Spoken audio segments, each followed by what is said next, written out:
My name is Aidan Kearney, also known as Turtleboy. He is a senior editor for Turtle.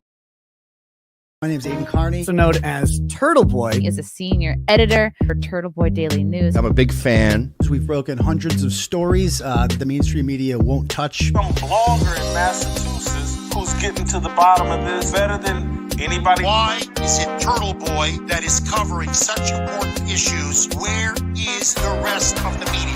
You did not say that you were gonna take my baby out of revenge and make him a transgender baby. Stop it. Don't you want to ask some questions? I know you do. I do. I have that. People don't like the things that I say and want me to stop saying them, but I won't. I'm never going to stop.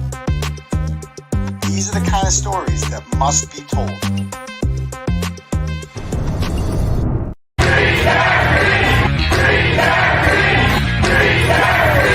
And I will not be intimidated. I will not be silenced. And we will continue on our journey for justice for John O'Keefe and for Karen Reed. Tick, tick, boom.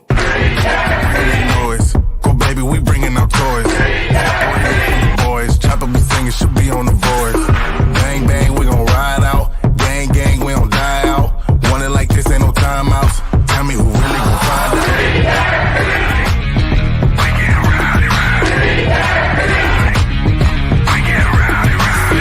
We be disturbing the peace, working, we serving the streets. Karen Reed has supporters who've shown up in large numbers. Tick, tick, boom. Hard body, and not scaring nobody. You make me resort to wildin'. You must be blind by the diamonds. I didn't want it to be this way, but y'all won't need to try this, so it's no way around it. You the loudest one, it's going quiet.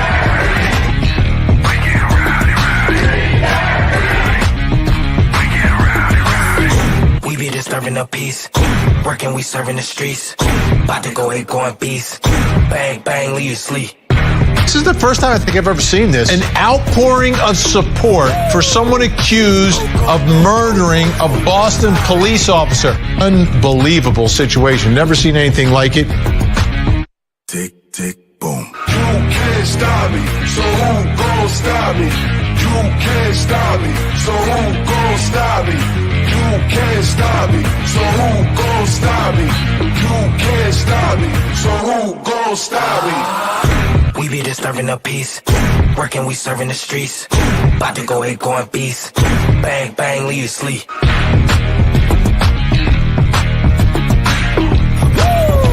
It's go, go, go, go, go, go, go time.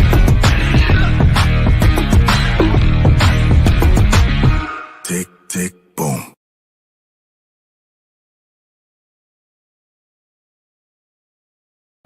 Boom! What's up, Turtle Riders? How's everyone doing out there tonight? Welcome. Happy Tuesday. Good, good, excellent. What's going on, people? Welcome to the Turtleboy Live program here. I am your fearless host. My name is Aidan Kearney. You know, my stage name, I guess, is Clarence Woods Emerson. That's my Facebook account. You can call me that if you'd like. Old school Turtle Riders call me Uncle Turtleboy or Unc sometimes. You know, I prefer doctor because Dr. Turtleboy has a nice ring to it. And if Jill Biden gets to say she's a doctor, then I'm definitely a doctor. So just saying, you know, some people call me daddy. I'm wearing a daddy's ready to fuck shirt because I am. And, but you don't have to call me that if you don't want to. I know that can be a little bit weird, but you also can. I'm not going to like kick you out. I don't care what you do call me. Just be here every Tuesday and Saturday night at 9 p.m. sharp. And that's about it. Hold on. I need to make sure. I'm like trying to subscribe. Look, hold on. Okay. Because I can't see. I don't know about you guys. I can't see how many people are watching on the YouTube right now. Can you guys see? Okay. Hold on. I'm like, because I don't get the numbers over here. Let me check my account. How many people are watching right now on the YouTube streets? We have 2.6 thousand. Cool. Nice to see. All right. Any Rumble Rats? How many Rumble Rats we got? Got 148 of you, and people will start streaming here soon, I am sure. And probably a whole bunch of people on Twitter too. Got a lot to get into tonight, folks. Well, you know, relatively speaking. But so here's the deal. Tomorrow night tomorrow we have court. So I'll be in court all day tomorrow. I'm second in line, me and 𝗄𝗏 Machado. It's so much better now with no Grant. It's like great. Grant can't come because Grant has an order on him that he can't be around Jessica Machado. And he attempted to get it vacated, and all that ended up happening was it ended up getting renewed for a full year. So that's great. That worked out well for me because that guy was a real pain in the ass. He just ruined the vibe in the line. He's not a reporter. He somehow got a press pass. They're not taking it away, despite the fact that he assaulted a female on the courthouse steps and just created a complete mockery of, the line, and appointed himself like line dictator and something. Him and Gretchen Voss kind of teamed up. It was weird. So yeah, he won't be there tomorrow, but I will. So I'll be there. And then tomorrow night, we're going to do Turtle Club on Wednesday at 9:30. So Turtle Club members, we're going to do it tomorrow, and we're going to talk about whatever the hell happens in court tomorrow. Okay. Whatever happens, we're talking about tomorrow on Turtle Club. And then on Thursday, Celtics Game 1 NBA Finals. So I am going to be live streaming it, not the game itself. They don't let you do that. That's like copyright. So we just live stream. You watch me watch basketball. I know it sounds weird if you're like, that's kind of weird, but it's a thing. People do this on the internet. They watch other people watch sports because it's not just about sports. It's like you're watching the game with me, your homie. And I'm sure I'll riff about Karen Reed stuff in the meantime, because there will be court on Thursday. It'll be a half day. And then we'll talk about on Saturday on the live show, whatever the fuck happened in court on Thursday, or whatever the heck. I'm trying not to say the F word anymore. I didn't realize how bad the F word sounds. I've listened to myself talk a few times, and I'm like, man, I really shouldn't say the F word. I really say the F word a lot. And I'm trying to work on it. I don't mind cunt. I think cunt has a nice ring to it.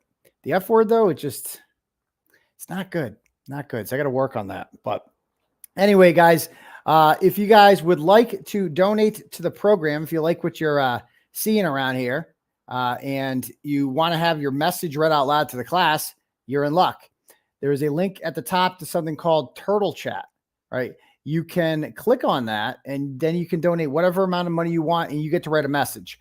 I'll get that in my email. I'll read your message out loud to the class, and, we'll move on with our lives, and we'll all be good. So, or you can cash at me at $�UncleTurtleboy, and I will get the notification on my phone and do that. People like the F word. I don't know. I'm just not a fan. I don't know. I don't like how I sound when I say it, and I'm trying to set like a good example. Like, kids are getting older. They're going to start listening and hearing this stuff. And I feel like I shouldn't say the F word as much. It's a bad example, because you know how kids can be. Like, when you were a kid, you're like, if you're doing it, then why can't I do it? Yeah, but you can't say anything about, like, I'm not there yet because my kids are still young. They're 9 and 6. But it'll be here before you know it. I feel like she was a newborn, like, not too long ago, and now she's 9. How does that happen? So, like, you do the math. That means at this rate, she'll be 17 by tomorrow. So, yeah. Anyway, cunt, people don't like the word cunt because the Brits, you just talk to the Brits. The Brits love cunt. It's like the N word with black people, like in England, cunt. It's like what you call, it's like a term of endearment. It's like what you call your friend, kind of, So, yeah, so you got to get over it, because I love the word cunt. I love it. Cunt is acceptable in Australia. Yeah, all the British colonies except for ours. We're the only British colony, former British colony, where cunt is not socially acceptable. Fast fact. So, it's true, and you know it. This guy's saying, no, it's not true. No, it's true. Ask Laura. She's my London consultant. She's my UK consultant, and she says it is. So that's what we're going with. Because, I don't get a chance to get over there much as I used to, but all right. Anyway, let me read a couple turtle chats here that we've already got in the bank here. Juju yesterday sent 25 and said, love your content. Hello from Pequot, Kansas. There are so many new turtle riders from around the country right now. It's just wild. Thank you. And across the world, really. Like, so many Brits, the Irish, the Scots, the Australians. I mean, maybe some French in here too. I don't know. I wouldn't be able to understand what you wrote. I took 5 years of French. Can't speak a lick of it besides je joue au tennis. I got that one down, but I can't do anything else. Okay, thank you. Diana sends $10. No comment. Thank you, Diana. Eric sends $10. Says, from one small media company to another, thank you for what you do. Your reporting helps the reputation of all of us small-time news companies. We're glad to hear. Would love to have you on one of our shows to discuss citizen journalism. Well, I don't know what show that is, Eric, but send me a DM and maybe we could talk. I'm a little bit, tied down with other stuff. It's kind of busy these days. I have a real busy Friday. Like I said, I'm going on Dylan's show. What the hell is Dylan's show called? Why am I drawing a blank? It's not Unsafe Spaces. That's Dave McGrath. What's Dylan the Welsh's show? What's it called? The Alternate Corner. The Alternate Corner. That's what it is. So I'm going on his show. I'm on the Alternate Corner. Give it a sub. He's a Welsh. I love the Welsh. I have David Owen on too. So I'll be going on his show at 9 o'clock Boston time, New York time, whatever, on Friday. So give him a sub.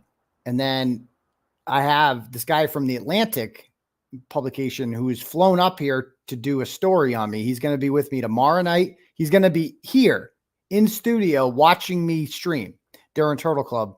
And then we're going to be spending like the day to get like Thursday is a half day. So like after that, he's going to come back to Holden and he's going to do a jam session there with me, talk, interview. He's going to be, I think he's going to be there for the live show Thursday night. No, we're not. There's no live show. The Celtics Thursday night. So he'll watch that or he'll hang out with me, do whatever. And then Friday, he's going to be there after the live show. Like they're paying, like the Atlantic's paying for this guy's hotel and shit and travel. They're like investing a lot in this. Like this is going to be a good story. The Atlantic is a huge publication, man. It's a huge publication. I don't know if you guys know that. If you're in right-wing circles, you probably don't read it much. But if you're in left-wing circles, it's up there, man. It's up there. So, and that's good because this story has united people across political lines. It's a great thing. I used to be wicked political on here.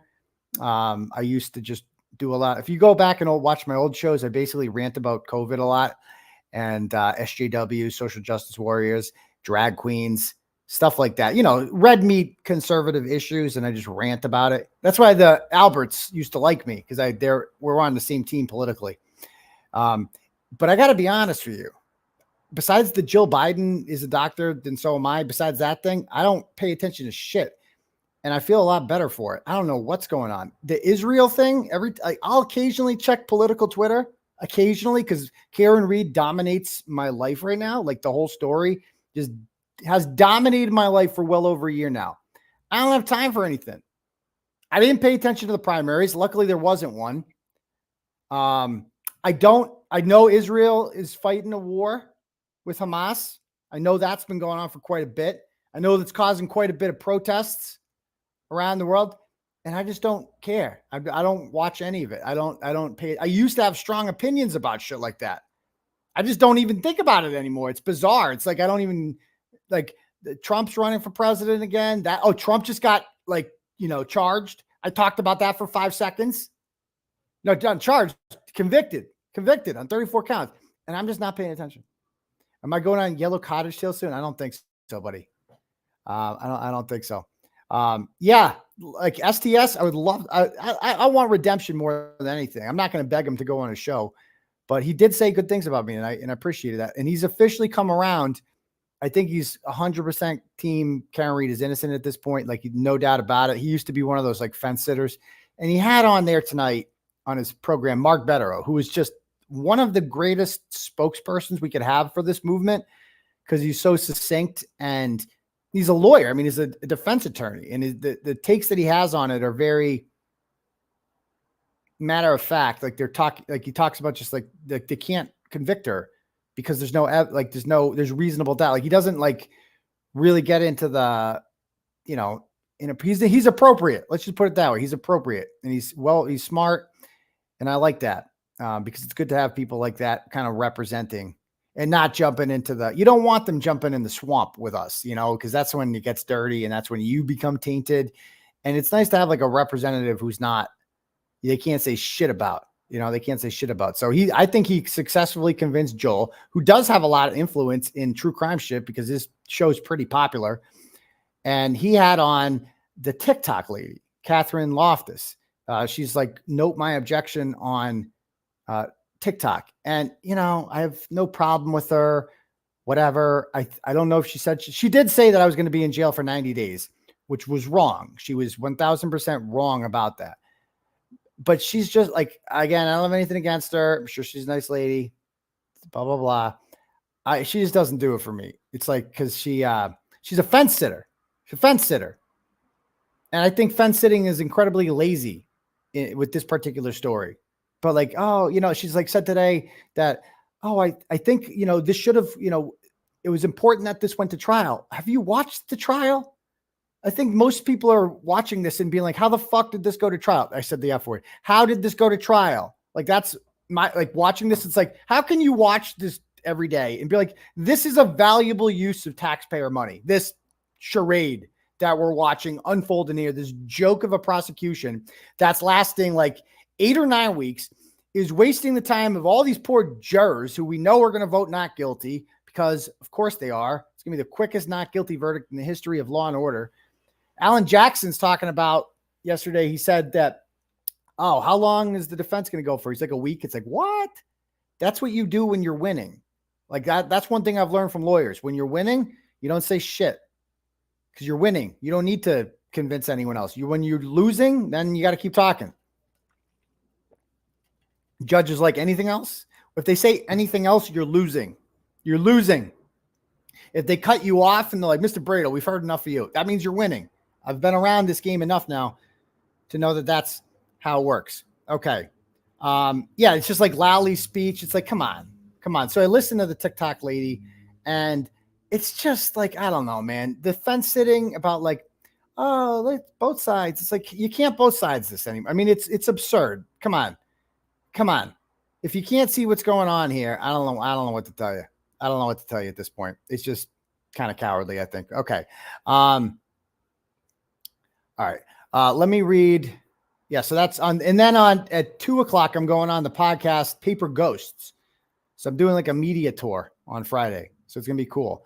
And I got some really good news today regarding something else. I can't get into it. I can't like talk about it because it's not public and I don't want to jinx it, but it's really good news, potentially. Really, really, really good news. Okay.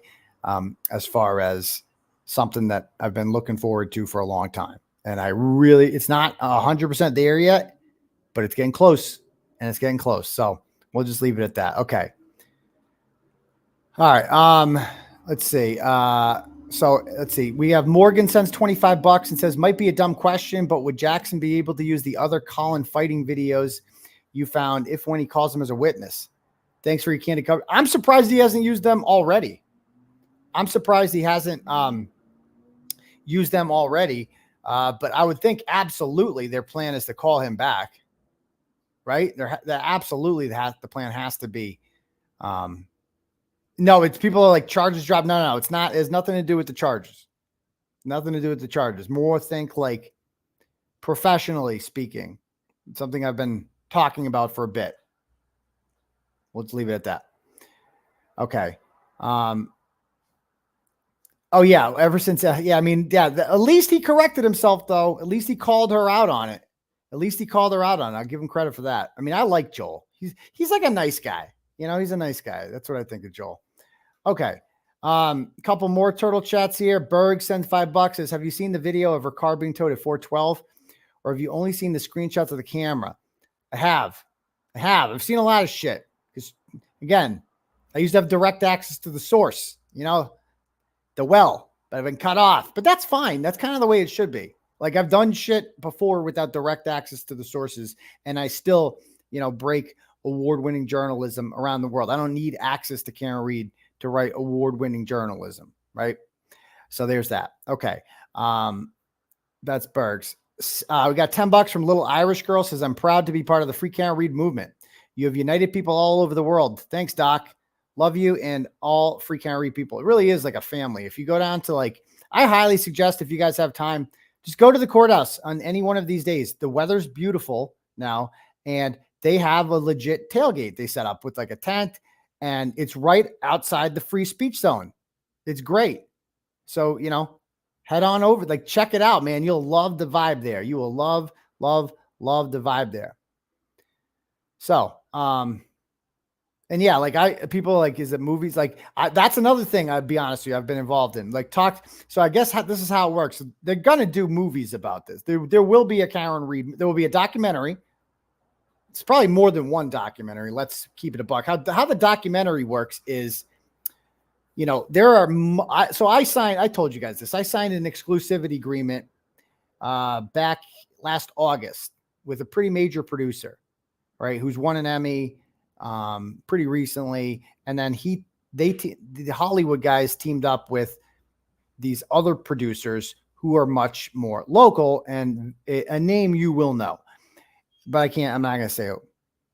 And so we did a bunch of filming virtually. Okay. And we made what's called a reel. They have exclusive rights to my footage.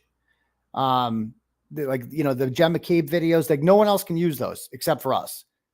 And their opinion is like, they wanted to sign me to an exclusivity deal because selling the doc becomes a lot easier when you got Turtleboy on your team.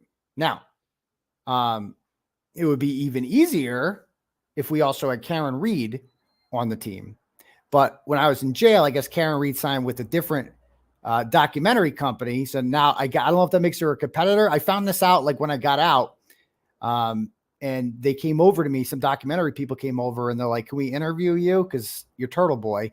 And I said, "No, I've signed an exclusivity deal. I can't be in anyone else's shit." And so it's like, you know, because if I could do that for free, then they get the best of both worlds. You know what I mean? Somebody else got me. So they then try. So these producers, they have to sell it. They make a reel using some of my footage. And I haven't even seen the reel. They won't show me the reel. The lawyers don't let them share it with me. And they then go and they try to sell it. So they have meetings. They've had a lot of meetings. Netflix, Hulu, Discovery ID, Peacock, you name it. All the major streaming services. A shitload of meetings. And they talk it over. And there's like, I'm the selling point. Like, this is like, you cannot tell the story of the phenomena of the Karen Reed trial without me. You can't do it. I mean, any other documentary would at least have to talk about me, because look, it's just a fact, man. I'm not trying to be cocky, nothing. Y'all here because of me, because I made this thing. I got my reporting. Nobody was going as shit before this, man. The courthouse was empty, except for the McAlberts rubbing shoulders. 𝗕𝗵𝗂𝗀, creepy rubbing shoulders there.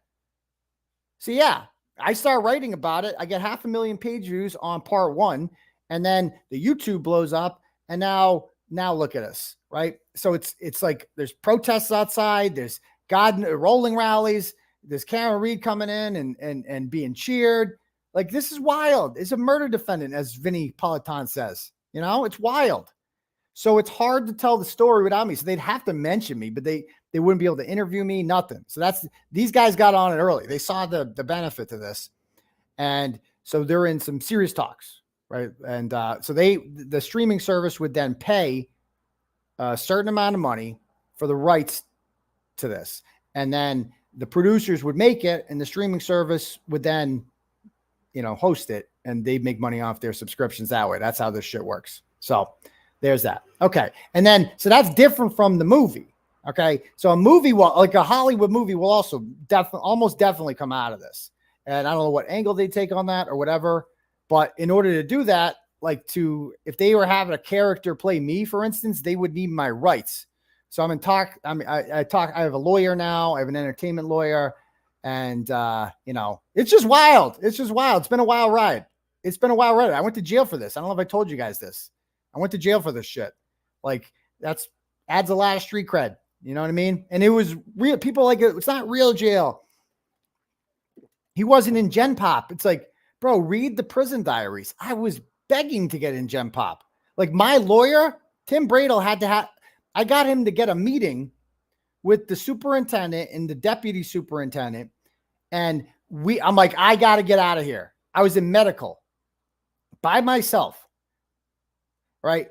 Isolated. There's a goddamn camera in the room, in the cell, because in case somebody kills themselves, because all the nut jobs go down there. I had to go to the bathroom on camera every day, right? If you want to, like, you know, guys got urge. Guys have things they also have to do. There's other bodily functions there that you can't let build up a lot over time. So but there's a goddamn camera there. What am I supposed to do? Right? So they put me in medical, not because I was sick, but because I was too high profile. They're like, we can't guarantee, like, we can't read all of your stories. Like, we put you in one of these places, you write about somebody you wrote about's in there, you know, whatever. And after a while, I'm like, I was so in medical, it was so horrible. Like, it was work. Like, I'd much rather be in Gen Pop. If I got beat up, I got beat up. I'll take it. First of all, so I'm in there 8 to 10 every day, right? I go to recess, as we call it. I do my exercise, shower, drink some coffee, watch TV, go, and 10 o'clock, I got to go back. My fucking cell smelled like urine. It was horrible. I just got used to it, unfortunately. And they close that door at 10. You ain't getting out till 6:30. They bring you a meal, lunch at 11, dinner at 4. And you got no one to talk to. Your only, interaction with a person is the CEO that brings you your lunch. And if you need something, you got to knock on the door. There was juice in medical. That was the good part about medical, is the medical juice. I looked forward to that. You know, oh, what flavor is it this week? Oh, nice. Oh, that was like the highlight of my week. And then 6:30, I do my other recess or whatever. So anyway, I wanted to get the fuck out of medical because it was just horror. Like, it's mental torture to be like by yourself. Like, just no one. I mean, I could call people, but even that, I'm like, dude, I need to like do something. I need to like, all the other guys, like, I only got 3 hours of rec. And then I found out in Gen Pop and even PC, they got 9 hours. They got like, it's like they get to go out of their cells for meals. I had to eat my fucking meals in my cell alone, right? They get to like all this rec time, 9 fucking hours a day. They got TV. They can watch sports and shit. I can't do that. I couldn't watch football. And I'm like, dude, I'd rather get beat up. I'll take my chances. Like, and so I was going nuts. And I'm like, dude. And basically some CEOs came over to me and they're like, dude, I don't know what you did to like the higher ups, but they are like scared shitless of you. They said, they're like, they are scared that like, if they put you in there in Gen Pop and you see something cutting corners, or, you know, if you get beat up or something like that, they're afraid that you're going to write about them. That's what they didn't want to happen. They were afraid of that repercussion happening. And like every CEO I talked to was just like, dude, you'd be fine. You'd be fine in there. Like, I don't know what they're so worried about. Like, it's fucking Dedham House of Corrections. Like, you know, it's the richest county in Massachusetts. Like, I'll take my chances with the Medway Mafia or whoever's in there. Like, I think I'll be good. And most of the guys are crackheads in jail. Like, I'm not the toughest guy in the world, right? I definitely wouldn't be. I'm not the biggest guy in the world, but I could probably beat up like 70% of the prisoners in there. If we were to fight, like bare knuckle boxing fight, just duke it out. I could hold my own, and I'm fast. I can run. So like, if I need to, I can get the fuck out of there. And the CEOs would break it up real quick, you know? So I wasn't that worried about it. So I just wanted to get it into Gen Pop. And it's almost 9:30. We're going to get started on the content. I start ranting about jail. And, but I could talk about jail all the time. Kind of miss jail a little bit sometimes. The structure of it all, the exercise. I got a lot of good exercise in there. Yeah. I tried to talk to Brian Walsh. I put a note under his door on like a week to go. And I'm like, dude, I'm getting out of here soon. I'm a reporter. I never once came in contact with a prisoner in there. Never shook a hand. Never did anything. They would not let prisoners breathe on me. When I would do morning recess in Brian Walsh's area, right? There was like an outdoor like basketball court, and I'd start running on it. And then at like 8:30, the nurse would come in with the Suboxone nurse. And I know the three guys that are on Suboxone, and I would see them come out of their cells, and they would when they would come out their cells, and it takes like 10 minutes to get it all, whatever. And they take it, do that whole thing. And so they would lock the door. They would lock me outside. I'd be locked outside in the freezing cold because I couldn't come back in lest a prisoner breathe on me. Like they would not let any prisoners around me at all. Like I'm like, dude, I'm not a Fabergé egg. I can hold my own. Like, come on. So yeah. Anyway, so I could talk about prison all the time, but we got to get started with the content. Let me just read a couple more turtle chats. Amy since 25 says, I haven't been following this from the beginning, but fully engulfed now. I've always wondered, did the McAlberts go to John's funeral? Everybody asked that. No, to my knowledge, they did not. Carl did. But Carl's not allowed at the trial because he assaulted Karen Reed. So there's that. Keep up the good work. Love watching your shows. Thank you, Amy. I appreciate that. Danielle sends $10 says, how, for the love of God, can they explain the pieces of taillight in photos being found near the surface of all that snow? Meanwhile, the library footage shows there was still grass exposed. That's a great question. These pieces have been should have been photographed with dirt and grass at the scene. Exactly. Thank you. Brenda sends $10 says, Worcester transplant, living in Putnam, Connecticut. Been a fan of yours, loving what you're doing, exposing the corruption. Keep it going. I tell people you're the new 60 Minutes. If you're knocking on the door, they better hide. You got that right. Thank you very much, Brenda. Not like dangerous. Like Jen McCabe really did hide, but not because she's scared of me, but she just doesn't want me asking the tough questions. Doesn't want me asking the tough questions. Go $25 from Peter says, Go Turtle, love your show, your work and passion, and indeed your humor. I crack up listening to you say stop it from Peter down under Bendigo, Victoria, Australia. Cheers, buddy. Damn.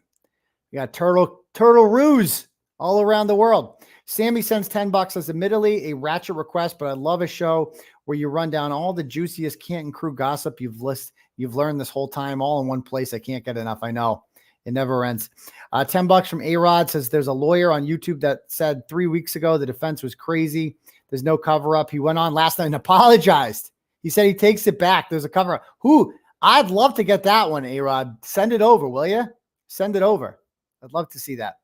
Brick K sends $5 says, out of all the fuckery of the trial thus far, I am most disturbed by how many people had not heard of the term bukkake. Am I dirty? I knew all about bukkake because I'm a nasty boy. I am a little bit nasty. Everybody knows that.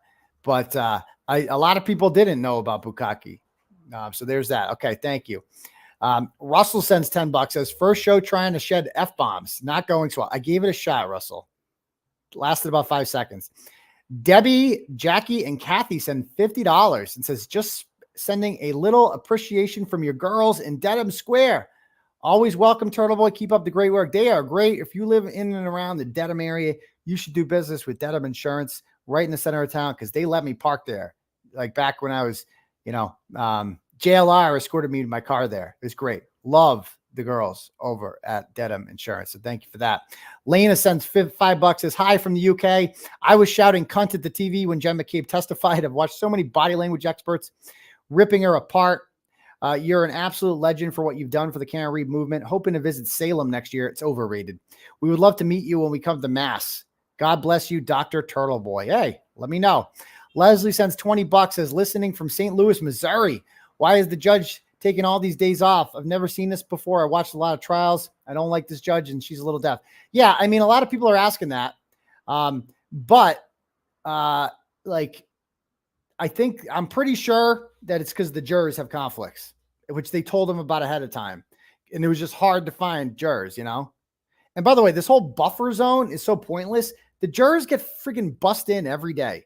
They go around back. They have their own entrance. They don't come in contact with anyone. It's such a joke. We got $10 from Leah. Says, Sean in the Gulf called you public enemy number 1 tonight.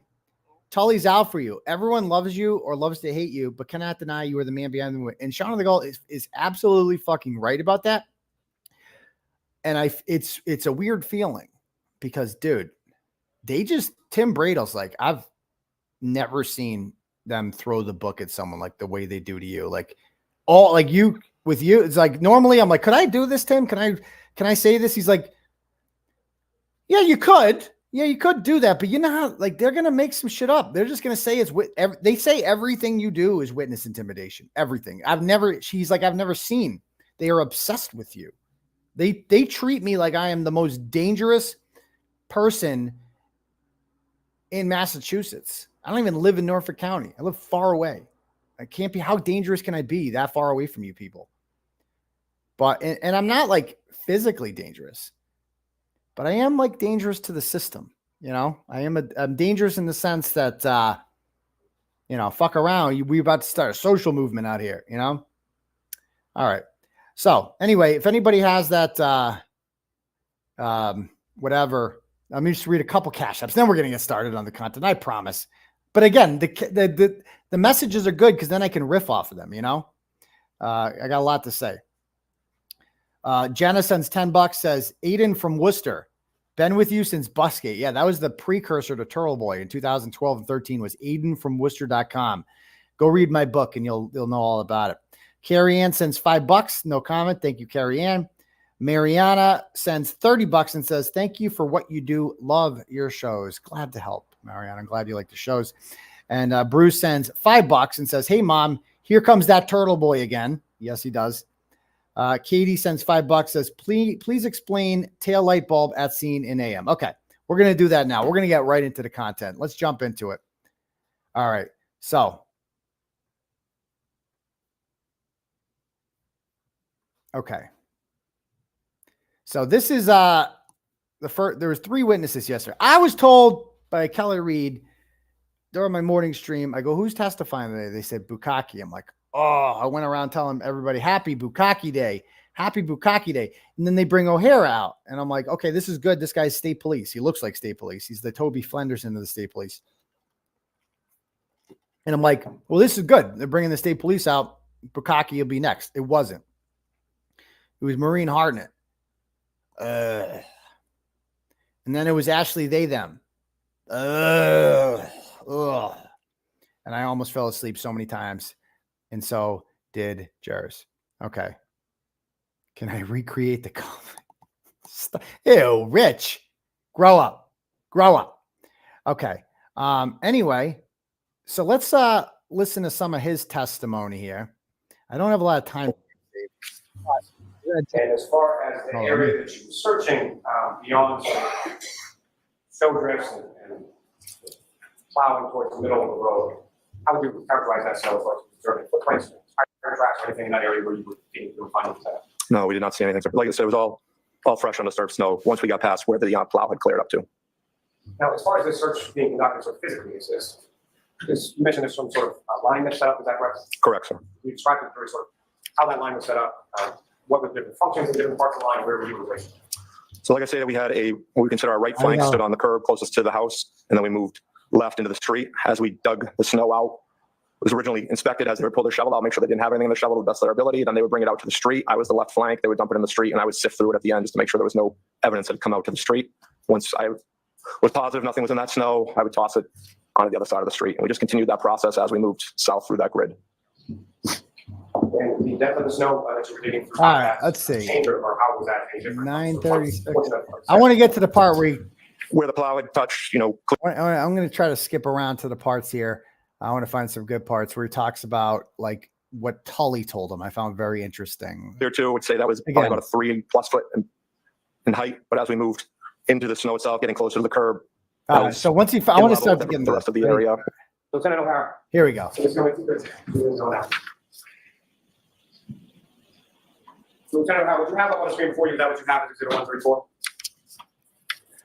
I'm sorry, 111. Hold on, I'll be backwards here. Yes, 111, sir. And if you could describe the jury, and if you got made the point, what if anything is this is the flagpole in front of the house. As you move south, this appears to be one of the pieces of tail light that we recovered. And sir, if you could zoom back out a little.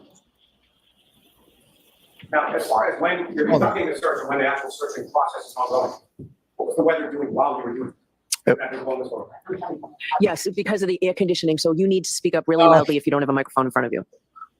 And so, Lieutenant, during the course of the process as you're conducting this search, what was the weather doing? Is that something that you can observe in this one? It was still snowing, and you can see some of the snowflakes falling here by the flagpole. As far as the wind was concerned, what any impact did the wind have on the course of search? It was windy, but it really didn't impact how we were searching through the area. And sir, if I can direct your attention to the next photograph on the top. All right. Okay. And then sir, what's up on the screen? Is that what you got for you? Yes, it is. Like, so, All right. Of the same area that you were talking about in the last photograph, is that correct? Correct. If I can have the next photograph on 13. All right. So again, I just want to reiterate something. Again, what's up on the screen? Is that what you got for you with 113? Yes, it is. This is like the most important thing that came out of this, that it's just wild that they're doing this. Let me show you this.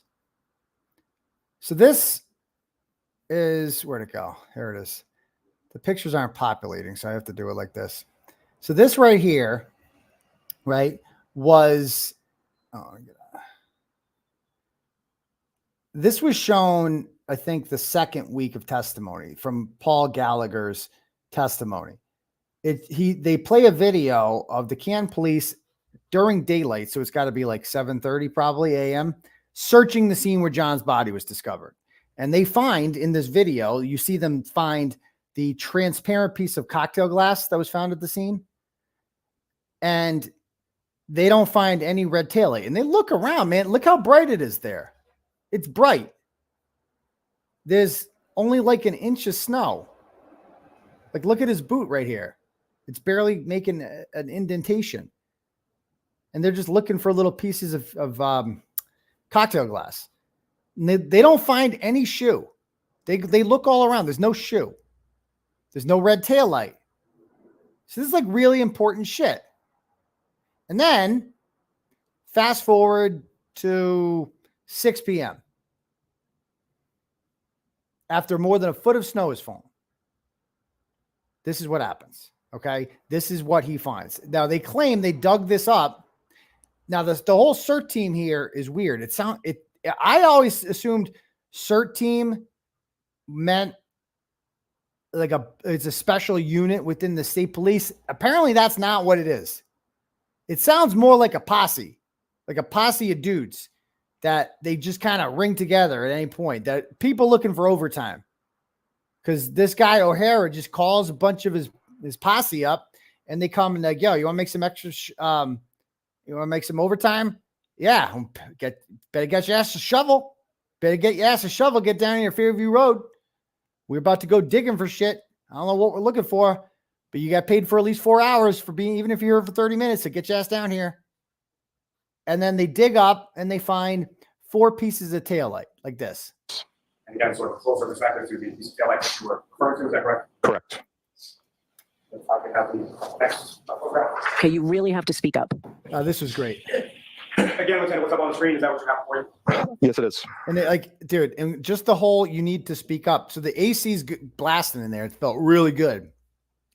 And Lalli does not, you don't really see it. He doesn't stand at the microphone for some reason. He stands behind Karen Reed and like pointing shit. Bro, you can do that from the podium. So the jury, he's got his back to the jury the whole time. He's like the worst public speaker I've ever seen. He's worse than Lalli. Worse. Because Lalli's funny. That's the difference. Unintentionally funny.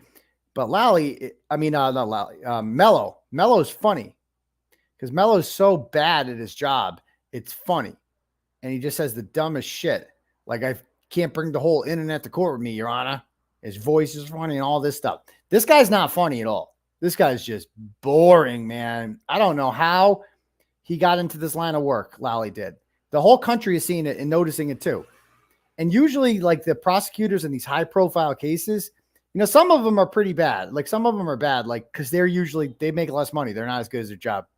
So, like, the Kyle Rittenhouse trial, like, the fat guy and the skinny guy, like, they were bad. They were just assholes, too. They were bad. But they weren't nearly as bad as Lalli. Like, there's been some good prosecutors. The Murdaugh prosecutors are pretty good. If I recall, there's been some good ones where it's like, okay, these people are sharp. They get it. But man, like this case has no shot at winning because not only the police fuck everything up so bad, but even if the police did everything perfectly, Adam Lalli still can't deliver it. It's still up to the prosecutor to deliver it because his voice is like a dial tone. So he's up here yapping away, not talking to the mic. No one can hear him. And Auntie Bev's even frustrated with him. And he just does. He's like, yes, Your Honor. And then he goes right back to his low talking. And eventually she shuts off the AC. And then they shut it back on when Alan Jackson went. Again, a closer up image of that same piece of taillight as it was observed when you covered it. Correct. And you can see right here to the left of the taillight, that is the molding of a shovel. So this piece of taillight was picked up by one of the team members' shovels. And as they overturned it, you can see the taillight came up as they were searching through the area. And this is kind of the markings. So how did Kearney police miss that? That's the only question that matters. Yeah. So we're going to have to turn the air conditioning off for this. Fucking Lally. We can't hear you at all. Lally. I understand. So Yeah, we we need to know. turn the air conditioning off so that we can hear you. Yes, please. Lally, you asshole. Everybody hates you, bro. And then what's up on the screen? Is that what you have for your residents? Yes, it is. Describe the jury what we're looking at. You can see the piece of taillight that we recovered. And again, this is kind of the overturned snow from the shovel. And again, seeing the markings from the shovel from where it was overturned. And the next photograph is going. This particular piece, is this one of the larger or is this one of the smaller pieces? What a stupid question. This is one of the larger pieces, sir.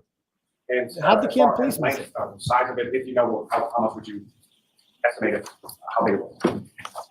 I guess a couple of inches, but I didn't measure it, sir. What a stupid question. And it's going to like that next photograph. Okay. So here's the process. And Lieutenant, if you could describe the jury sort of what is particular what anything is. Now, if I recall, he doesn't even say who was on this. There was a couple guys who were state police, but I think he had a couple locals doing this too. Who were the locals? Was one of them named, I don't know, Kevin Albert? I don't know. Because Kevin Albert would be an ideal person to be like, oh, look what I found. Some taillight. Because, you know, when did they plant it? Correct. The scene was unsecured. So at I'm not sure if they said what time they got there. What time O'Hara got there. I have a hard time believing that O'Hara was just like, yeah, cool, go plant some taillight. Yeah, I don't give a fuck about that. Yeah, go ahead, plant your taillight. I don't know. That would be wild if he did that. But I would like to think that that they wouldn't just be down with that. I would like to think that whoever that planted the taillight would have to sneak it in there, you know? And how do you sneak a taillight under the snow? Because they claim that all this taillight was found under the snow. So what time did it get there? I mean, that part's a little unclear. But whoever planted it must have been one of the people who was digging, right? Who was digging. That's what I'm guessing. Now let's play some more. So this is the CERT members working through the area again, working on as a line through the grid formation. One of the things we stress is your critical separation, making sure you're close enough to each other that you won't miss a piece of evidence. If you're too far apart, you will miss that. A lot of times before searches, we will take an item of similar size item that we're looking for and we'll space out because this was such a condensed search area. We just had the team members stand almost shoulder to shoulder as they search through the area. And the next photograph is coming.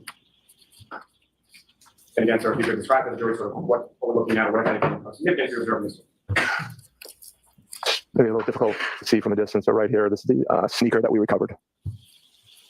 And as far as the area of the curving that you indicated that the sneaker was recovered in relation to, where is that? It's flush up against the curb.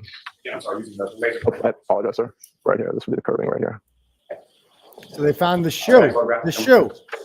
How do you miss this shoe? So similar, as far as this photograph is concerned, what if anything you observed in that photograph? That's a closer photo of the sneaker. Sneaker's in the bottom right down here. And the next photograph. Again, what if anything we're looking at in this photograph? Again, you're looking at the sneaker. This is just a closer zoomed in photo. So like this is the curb, right? The shoe was right there the whole time. It's underneath. Now keep in mind, that shoe was inside the house. We know that because John was found with one shoe on outside. So since he was inside the house, the shoe wasn't around him. It had to be inside the house. Now, this crime scene was unsecured the entire day. Brian Albert at any point could walk out and put that shoe there. That's an easy one. And it's like, it's just going to get buried anyway. It's going to be great. They missed it. Yeah, you guys missed the shoe. So there's that. But yeah, somehow this shoe ends up there and didn't get plowed or I don't know. There's just a shoe there somehow. Okay. And this would be the curbing right here. And the sneaker has its portrayed in this particular photograph is that as it was when it was recovered? Yes, sir. That's what reference. Zoomed in version of the Okay. piece of taillight that was They found recovered. that they found another piece of Located on the taillight. ground. Then they found that one. The next is 133. We found 4 pieces of taillight in the first I one. think it's 133. There's a small piece of taillight, I believe, in the Yeah. system we use to map evidence we recover. Okay. Are So those diagrams created pursuant to that mapping system? Yes, they are. What's contained in those diagrams is that oh, his voice. So then they're going It to was a show larger piece of red plastic. what is the purpose of this too? He's like, oh yeah, so we found all the taillight and look at this map. Look at this map. Cameron Reed must have killed them. Just look at the map. Like, how does any? Oh my God, Lally. Oh my God. Do they not understand that finding all this taillight, like all this testimony he's giving right now, that they thought it'd be like, aha, gotcha. But there was taillight there. It's like, yeah, no shit, because y'all planted it. We knew there, like, yeah, that's the whole cover up. That's what we're talking about. Like, you just confirmed what we already know. Can you explain why they didn't find it? Can anyone explain that? Why the Canton police didn't find taillight, but they did? Do you think the jury's gonna just forget about that? But they're like, look at this map. Look at that, dude. Look at this map. That's where the sneaker was, and that's where the thing was. See how they're right next to each other? That means they're close. That means they're close. Look at my cool map. They're kind of stamped on top of each other, but you'll see the sneaker. You'll see a second red piece of plastic, and you'll see the fire hydrant all marked on the map. Remove the taillight pieces, and now we just have the sneaker and the fire hydrant listed on. Oh my God. It's probably close. Now, so you talked a little bit about, let me ask you this, as far as from your training and experience in relation to conducting these types of searches, Oh so my you're God. familiar with a term known as POD. Okay. And the instincts, just from the experience we have in searching.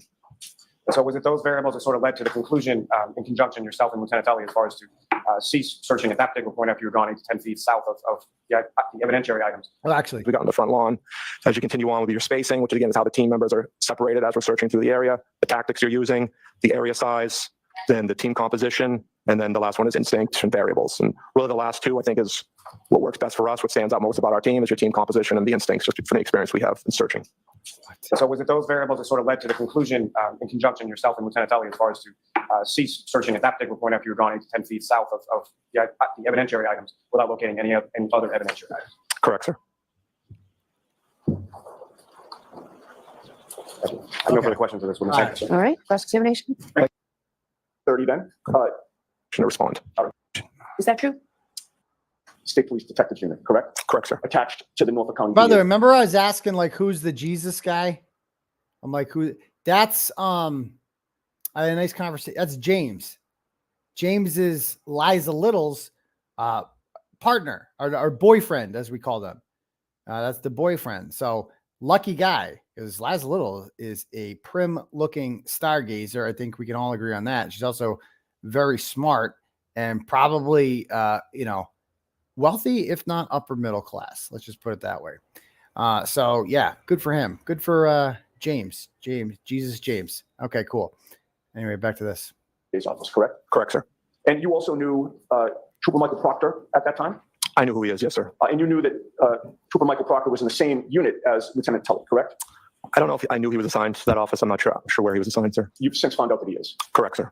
Now, you told Lieutenant Tully during that phone call at 2:32 p.m. that you would make your team available that day, correct? Yes, sir. But at that point in time, Lieutenant Tully specifically held you up, right? Because he didn't have authorization yet? Objection. Is that true? It's not. Okay. He told you that he did not have the green light, correct? He had not requested official response from sir at that time. So 2:32 p.m. Snow's falling. Sun's gonna set at 4:55. You need to search. Time is of the essence. So CERT team 2:32. He starts putting this posse together. Why 2:32? Why then? Well, 2:30 was right around the time when Michael Proctor called the Dayton Police Department and told them, I'm going to be there soon. Go check out the scene. We're going to need to tow this car, whatever. But you can't start yet because ain't no taillight there yet. Why didn't Tully just give him the green light at 2:32? Get your posse together. You just need shovels, right? Time is of the essence. What's going on here? So you were not authorized to respond at that time, correct? No, neither one of us are allowed to dispatch my team. We have to send a formal request to get authorization to respond. All right. Now, by 2:32 p.m. on January 29th, when you first spoke to Lieutenant Tully, snow had been falling consistently in Canton since the early hours, correct? The early morning hours? I would assume so, yes, sir. It wasn't my house. I'm sorry? It wasn't my house, so I would assume so, yes, sir. But you lived in Massachusetts at that time, Correct, right? yes, I did, sir. And you weren't hours away when you were contacted by Lieutenant Tully, correct? I was not, no. All right. Now, you were aware that John O'Keefe's body was found on Brian Albert's lawn at 6:03 that morning? I believe when I spoke to Lieutenant Tully, he told me around 6:30. Okay. Well, let's go with 6:30 then. So when you received the call from... Correct, sir. Now, before you conduct a search, is it important for you to know in general terms the working theory of the police and the investigators in terms of what had happened at the scene? It's not. I want as detailed information on what we're looking for as far as the investigation is concerned. That's not interesting to me. I'm not interested in those exact specifics. I just want to know where you would like us to search and what you need us to find. Right, but in order to know what you are seeking to find, you'd need to learn from the investigators what they believed happened that would leave that evidence, correct? Correct, sir. He told us we were looking for pieces of tail light from a vehicle. All right. You'd also want to know prior to getting to the scene who had access to the scene before you got there, would you not? I did not need to know that information, no, sir. And I did not ask that. Is it important to maintain the integrity of a crime scene before it's searched or processed? Objection. Sometimes, but a lot of times when we're involved in searches, we might not be out for days later. If search efforts have been exhausted and they don't think any evidence can be recovered, we will go out to scenes that have been left unsecured for days on end. Sure. No, I understand that, but that wasn't my question. My question was, is it important to maintain the integrity of a crime scene before it's searched or processed? Yes. No, you can leave it unattended if you don't believe it'll be disturbed or anything will be taken, sir. Is it preferable to leave a crime scene unattended prior to searching it? No, I think they would have searched it before we arrived, yes, sir. Again, I'm going to ask. Oh my God, this evasive little motherfucker. Just look at that smug face on him. Dude, it's a simple question. Is it better or not to secure a crime scene? He's like, well, it doesn't really matter if it's not going to get disturbed. Motherfucker, that's not the question. It's an easy one. And you know the answer to it. The answer is yes. It's always better to secure a crime scene. He's saying no because he knows this crime scene was not secured and he doesn't want to admit that the police fucked up. Would. Please just respond. What my preference would be, sir, yes, I prefer that it was secured. Okay, that wasn't very difficult. Apologize for the objection, Your Honor. So, no comments, Ms. Giannetti. At the time that Lieutenant Tully first called you, were you aware that no one from law enforcement was controlling that crime scene? Objection. I'll allow it. I was not aware of that, no, sir. Were you aware at that time that no one had been controlling it for about 6 or 7 hours before you were called? I was not aware of that, sir. Were you aware that the scene had been abandoned by the police and investigators at about 7:50 in the morning? Objection. I'll allow it. I was not aware of that, sir. Were you aware that the scene was left open to the public for hours before you were asked to search? I was not aware of that. All right, in any case, when you got there was only one trooper on scene, and that was a trooper from your unit? Correct, sir. Vasilier? Correct. Nobody else was guarding the crime scene at that point, correct? There was not. Nope. In fact, at that point, did you know where specifically on the property you were going to be searching? I did not. And in your experience, the crime scene, is it proper procedure in an investigation that requires a search for law enforcement to give up control of the area that will be searched? It's not unusual for us to respond to scenes like that, sir. It happens, but is it proper procedure, sir, to give up control of an area to be searched prior to the search? If they don't think anything will be recovered in the meantime, sir, it's something we encounter all the time on our searches. Right. So in this case, is it your testimony then that the investigators didn't think that anything would be recovered? Objection. I'll sustain the objection. All right. Well, you recorded that there was a second alert regarding this case at 2:53 p.m., correct? That was the initial alert, sir. Well, maybe we're getting into semantics here. Okay. You were first notified at 2:32 p.m. by Lieutenant Tully. No, that's not new information. That's me taking the information off their cruisers and driveways, correct? Yes, so they would be able to respond. Right. But your team was still not activated at that point, correct? Correct. Okay. In fact, Sergeant Simpson explicitly wrote in that alert, quote, "We do not have the green light yet," end quote, correct? 5:33. Sergeant Simpson at 2:53 p.m. in that alert actually typed it in twice that your team did not have the green light, correct? Ooh. Correct. It's a voice generator response. It will normally duplicate the instructions. So as they listen to it, if they miss it the first time through, they can hopefully hear it clearly the second time through. Okay. And it was very clear that you didn't have the green light from that alert, correct? Correct. So we weren't authorized to respond yet. Okay. Now, you stated that you were in Massachusetts at the time you were first contacted, correct? Yes, sir. And how far were you from Canton? Normally would be about a 20-minute ride. All right. With the blizzard conditions, however, it took you longer than that? 43 minutes, sir. Now, you're familiar with the CERT Administrative Journal extract? The daily journal, sir? Yes. Yes, sir. So they get at 5:33, the CERT team, there's a Simpson sends out an email and says, we do not have the green light to search. We're waiting on Lieutenant Tully. By that time, the sun had set. 2 or 3 inches of snow is falling every hour. Stuff's going to become harder to find. What are you waiting for? What are you waiting for? They're sitting there twiddling their thumbs like, bro, can we shovel? Came all the way out here, shovel. Can we shovel? And like, nope. Proctor didn't give you the green light yet. Why does Proctor even need to give them the green light? Start shoveling, motherfucker. Because Proctor needed to get that car back to the Canton Police Sallyport. That's why. Because he towed the car at 4:15 from Karen Reed's house. He later says it was towed at 5:30, which would make it impossible for him to get the car back and have taillight planted before the CERT team search. But if he has it towed at 4:15, he's going to have some time. So he tows the car back. We don't know what time it arrives at the Canton Sallyport because that 1 hour of time between 5 and 6 is when the video just stops working, because of course it does. Just like the Canton Library tape just stopped working at that specific time.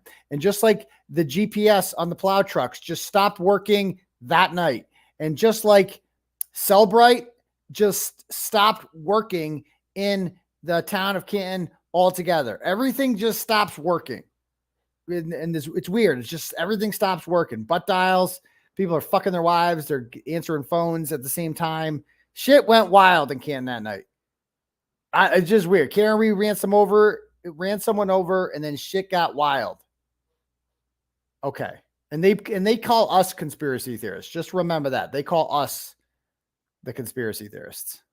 That recorded, and when I say that, I mean, you called it the Daily Journal? Yes, sir. All right, I'll call it the Daily Journal. That Daily Journal recorded the initial contact that you had with Lieutenant Tully at 2:32 p.m., correct? Yes, that was entered in the Daily Journal. And then the second entry was the 2:53 p.m. alert that was sent out by Sergeant Simpson, correct? Yeah, I'm not sure if that's in the Daily Journal or not, but that would be the alert, sir. May I approach the witness, please? Yes. Correct, sir. But you have a memory of, after that 2:53 p.m. alert sent out by Sergeant Simpson, that Lieutenant Tully called you back about an hour later? It's not a memory, sir. Our alert for the team to respond is timestamped at 3:48 p.m. Okay, and that was Sergeant Simpson that recorded. Okay. First reasons, staffing reasons. They know I'm pulling, again, I said some of my team members aren't full-time members. Some of them have to pull off their assignments. So if they're on patrol, I'll now be shorting a barracks. They take that into consideration, overtime consideration, safety consideration of now additional members driving through, so whether to respond. So that all gets discussed at levels above us. All right. That answer applied to strictly issues regarding authorization on both ends, correct? Yes, sir. All right. You recall my question, which was, other than authorization, did you learn what, if anything, had changed in that time period from 2:53 p.m. to 3:48 p.m. on the part of the Norfolk State Police Detective Unit? No, sir. We just talked about the authorization process. Sometime shortly before 4 o'clock, you're talking about 3:48 being the alert authorizing you to depart. So we get the point. 7 members of your team who did show up were Bearden, Vasilier, Carrier, Louise, O'Brien, you, and Viscardi, correct? Correct, sir. You all arrived at about the same time, sir? Okay. No, we had a pretty significant difference between arrival times. Okay. Is there something called a personnel status report that records arrival times, sir? No, it doesn't record arrival times. We just enter who's responding. We use our 𝗬𝗄𝗄𝗃, which is our vehicle locator, to determine arrival times. Is it your testimony? I'll skip back for a minute. Is it your testimony that the personnel status report does not record the date and time that somebody arrived on scene? No, that's all manually entered, sir. Who arrived on scene? The personnel status report says when they arrived on scene, correct? Yes, whenever they. Does it not? Yes, it does, sir. All right. Now, your testimony is. Oh, and by the way, Yes, it does, sir. And it has you and Vasilier showing up 5 minutes before that at 4:55 p.m. So they show up at 4:55. That's what. But it's your testimony that when you got there, it was just you and Vasilier, correct? Correct, sir. Which actually would be consistent with the personnel status report, right? Yes, sir. Because that has you two showing up first as well, right? Yes, sir. And then your testimony is that other members didn't show up until between 5:20 and 5:24 p.m. Trooper Bearden arrived at 5:21. Sergeant Louise and Sergeant O'Brien arrived at 5:24. Trooper Viscardi showed up at 5:34. Sergeant Carrier showed up at 5:41. Okay, and so the last member of your team, which is again Carrier. Carrier, correct, sir. 5:41. He showed up at 5:41, and now your team was all there, correct? Yes, sir. So is it your testimony that you did not meet up as a team somewhere and head to 34 Fairview? You all arrived individually? That's correct, sir. Did every single trooper who arrived have their own cruiser? Yes, they did, sir. All right. Now, you would agree with me that when Lieutenant Tully first contacted you at 2:32 p.m., it was still daytime, correct? Yeah. Yes, it was. So it was light up, correct? Yes, Yeah. You'd agree with me that at around 5 o'clock, on the base of operations at the scene, correct? Yes, sir. And you parked your cruiser basically in front of the driveway at 34 Fairview to serve as the command post? Yes, right side of the driveway. Yes, sir. And you were initially facing away from the flagpole? Okay. Okay. And Sorry, you agree with me that it I was should add Lieutenant Tully timestamps. from the Norfolk State Police Detective Unit who told you where to look and what to look for, See, correct? this is the good part. Correct. He told us the area he thought would be the best probability to find what we were looking for. Okay, so Tully tells him where to go shovel. Okay, go over there. You know, right where the Canton Police Department searched. Just go right over there. Bet you'll find something. In addition to your team, the 7 of you, you noted that there were 5 other officers on scene at various points, correct? Yeah, I believe it was about 5, sir. They were all in uniform? They were not. Some were in plain clothes? They were. And you didn't know who those 5 other officers were, correct? I only recognized 2 of them, sir.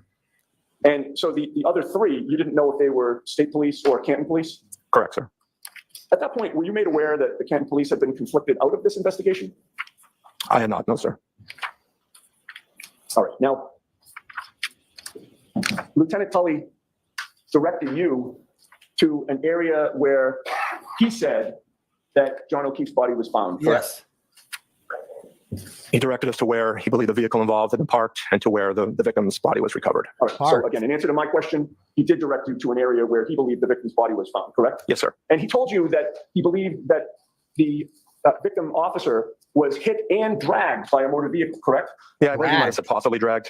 All right. But in terms of your paperwork on the case, there's something called a final mission report, correct? Yes, there is, sir. And what is the final mission report? That's just a brief summary of the actions conducted by CERT during our assignment. And with regard to, just going back for a second, with regard to those 5 officers, you mentioned that you recognized 2 of the 5 officers that were in plainclothes at the scene? Correct, sir. And what departments were they from? The only 2 I recognized were from the state police. Okay. Now, getting back to the final mission. So he recognized 2 of the 5 officers. So who were the 3 others that he didn't recognize? Who were these mystery men? So there's a bunch of mystery men digging through the snow. Mystery cops. Was one of them named Kevin Albert? Was one of them named Kenny Berkowitz? I don't know. There's just guys just digging through the snow, and we don't know who they were. Okay. But yeah, there's nothing to see here. This is all normal, standard stuff. Report. You called it a brief summary of what you had done with regard to the search, correct? Yes, sir. Just because it's brief doesn't mean that it should be inaccurate, correct? Correct, sir. It's important with regard to anything that you submit on this case that you be as accurate as possible, correct? Yes, sir. And you try to be, correct? Do our best, sir. Right. And there is an entry, there are 6 different categories or I should say 7 different categories on the final mission report. The first being the mission name, which you entered as the Canton evidence search, correct? Yes, sir. And that was accurate. The evidence search occurred, and it occurred in Canton, correct? Yes, sir. And you also put the date and time of the first call, and you entered that as January 29th of 2022 at 2:32 p.m., correct? Yes, sir. And that was accurate because you've testified that's when Lieutenant Tully contacted the team, right? Yes, sir. 7 CERT members responded to the scene, and it talks about, the snow in the area where the victim's body was found, the plows hadn't cleared the street, et cetera, et cetera. That paragraph is accurate as well, correct? And Kevin O'Hara, and it has your accurate badge number, which is 3042, correct? Yes, sir. All right, everything that we've just discussed in terms of what you put in Kevin O'Hara, you entered the off-duty officer was hit and dragged by a vehicle at approximately dragged, he said. 12:30 a.m. I don't remember exactly how it's worded, sir. If I could. May I push on? So he wrote in his report that it's dragged. I don't think that matters that much. I mean, if he was given bad information, then he was given bad information. Lieutenant, having read that portion of the final mission report, is your memory refreshed? Yes, it is, sir. All right. And did you enter in there, the off-duty officer was hit and dragged by a vehicle at approximately 12:30 a.m.? Yes, it is. I did, sir. All right. Now, with regard to the area that, or I should say, Lieutenant Tully's direction to you to search the area where the victim's body was found, Lieutenant Tully never informed you that he was actually present and saw the victim's body in that spot, did he? He did not, no, sir. Did you mark the place where John O'Keefe's body was found with GPS coordinates? We did not. He wasn't no longer on scene, sir, so I think that would have been not 100% accurate. Okay. You also mentioned that Lieutenant Tully directed you to the area where the SUV had been parked, correct? To where the vehicle was believed to have been parked, yes, sir. Yeah. At that time, did you know it was an SUV or not? I did not, sir. All right. But in any case, Lieutenant Tully didn't tell you that he ever saw the vehicle parked in the area to which he directed you, correct? He did not say that he saw it there, no, sir. So Lieutenant Tully told you to look for a man's sneaker, correct? That was one of the items. Told him to look And for a he told you sneaker. to look for red and clear plastic pieces of taillight, correct? This is it. He just said taillight, didn't say red clear, but taillight pieces. Okay. Did Lieutenant Tully give you approval not just to search outside the house, but also inside the house? No, we never discussed searching inside the house. Okay, so a couple things here, right? He tells him what to look for. How does he know what he's going to find? How does Tully know there's going to be a shoe there? Like, how does Tully look for a shoe? Wink, wink, nudge, nudge. How did he know there was going to be a shoe there? Because John was found without a shoe. Well, wouldn't he? Why didn't the Canton Police Department find the shoe? Look for a shoe. Look for some red taillight. How did he know that taillight was going to be there? How did he know at 5:45 that there would be taillight at the scene? How did he know that? Why? Because they talked to some people that said that Karen Reed had a busted taillight, but they didn't find any taillight the first time. So why would he assume that they would find? It's red. It sticks out like a sore thumb. You notice it on top of that pile of whatever so easily. And then what he says there, I found really interesting. That last thing he said. Let me play it again. Item's missing, yes, sir. And he told you to look for red and clear plastic pieces of taillight, correct? He just said taillight, didn't say red clear, but taillight pieces. Okay. Did Lieutenant Tully give you approval not just to search outside the house, but also inside the house? No, we never discussed searching inside the house. Why not? Gallagher and them were all insisting, like, we don't have probable cause to search the house. We don't have probable cause to search the house. What? Okay. So you need a warrant, you're saying? But Brian Albert owns his lawn, doesn't he? Don't you need probable cause to search his lawn too then? Like, why? I'm pretty sure if they search my lawn, they can search my house. Like, I own the whole thing. It's all my land. Like, it's my land. They can search this, but of course you could search the house if you wanted to. They just didn't want to. They didn't want, because they had already decided at this point, motor vehicle homicide. That's it. Motor vehicle homicide. We're not even going to consider any other possible whatever. We're not going to, we're not going to rule out any suspects. We don't need to. Yeah. And you had mentioned during your testimony that you confirmed that the homeowner was there, right? Because he came out of the house at one point? I don't know if it was the homeowner, but an adult male exited the house while we were there, sir. Sure. An adult male exited the house. What? That was news. And he appeared to live at that home, correct? Let me someone.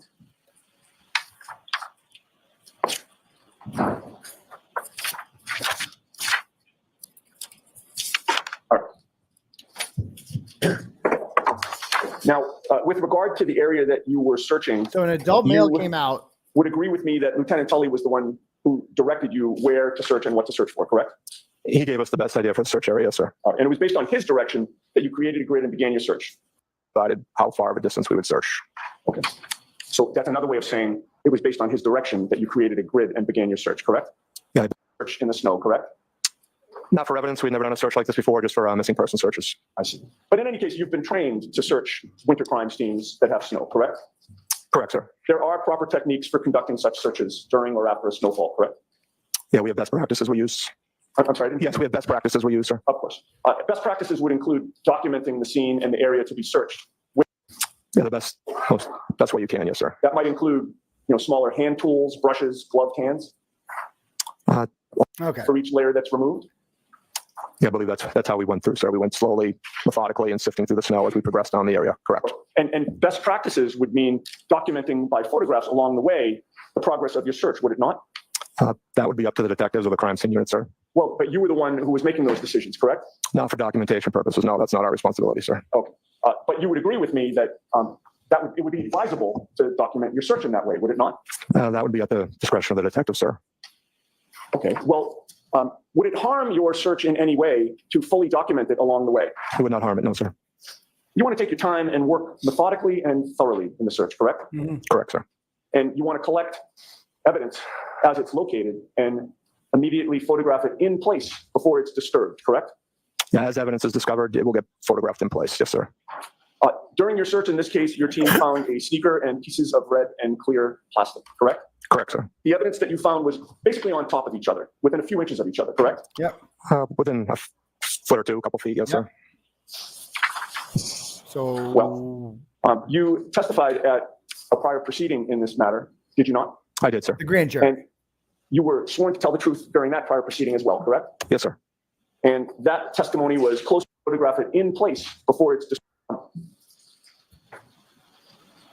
Now, you mapped out GPS coordinates, Okay. and he was the one that was photographing the items that were found. Yes, he did. So I'd like to ask you a few questions about your observations about where these items were found in relation to each other. Was there a piece of red plastic located on the roadway left of the flagpole when you look at the house from the street? Left of the flagpole. Yes, sir. All right. Now, given your testimony about these items essentially being in the same area, less than a foot away from each other, it could not be true then that from that red piece of plastic that was found in the street, that 3 feet south of that was a black Nike sneaker found under the snow. That couldn't happen, correct?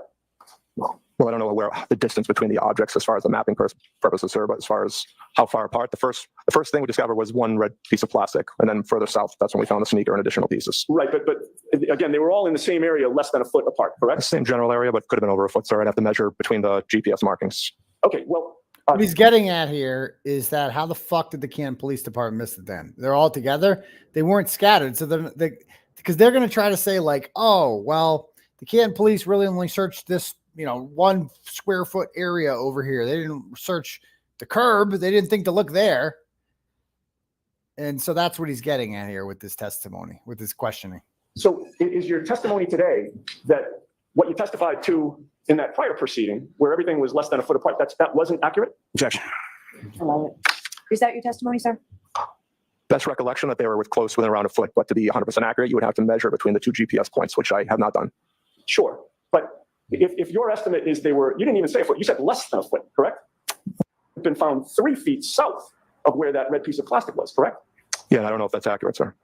You don't know what's accurate. Okay. Was there a clear? So what I'm going to show you now, right? Let me show you the actual pictures of the taillight that was found. All right. Let me pull this up. The taillight project we have here. All right. So check this out.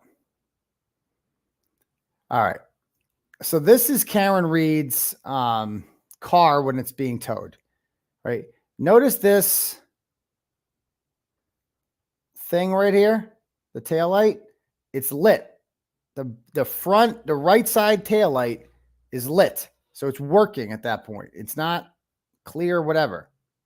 Now, here's the pieces of taillight that were found, right? There was like 4 pieces, the shoe, and there were some clear ones, whatever. Well, this for the first time, we are now seeing this. I've actually had this for a while, but and when I first saw this, I'm like, you have to be fucking kidding me. This is what they've entered into evidence. This goddamn monstrosity. They like a goddamn jigsaw puzzle, 45 pieces of taillight in that thing, like little ones, little bits and pieces. They put it all together and they're like, oh yeah, it fits perfectly. It fits perfectly in there in the taillight. Well, we put it all together. So it's all from her car, except it all didn't happen at once. Right. The first ones that were found on the 29th by Trooper Keefe are these ones, right? That who knows who put those there, but Keefe finds them and he finds this one. All right. Then he finds this one. And I think that little one, little Liechtenstein looking thing. Okay. And then this is where it matches up in the taillight. All right. So those are found on the 29th.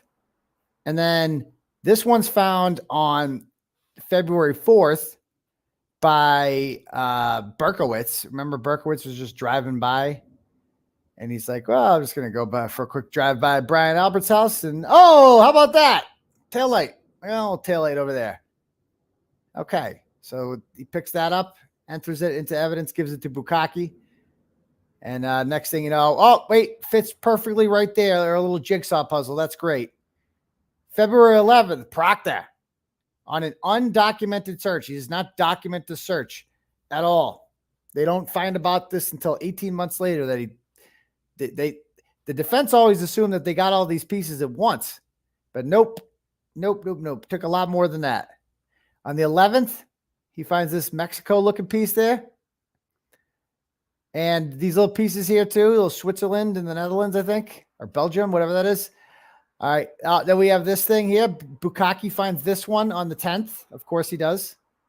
Proctor finds one on the 8th. That little piece right there. Little rinky dink one. 𝗕𝗫𝗄𝗄, whatever his name is. He's on the list. He finds the Korean Peninsula there in Ghana. And this is on, what day is this? February 3rd. So he finds that. Canton police missed all this. They missed all of it. Then we got on the 3rd, we got another one from 𝗕𝗫𝗄𝗄, whatever his name is. Then what else do we have here? And there's not all of these are documented. There's other ones that we don't even have that Proctor found. Here we have other little ones that were found by, let's see. Proctor found these ones, of course, on the 13th. And now these bad boys, okay? These are the big ones. This is the important ones. So he's got this thing here, and then he's got this 𝗪𝗏𝗔𝘄oslovakia motherfucker. This is the biggest piece they found of all of them. It's over 6 inches long. It's like the mother lode of taillight.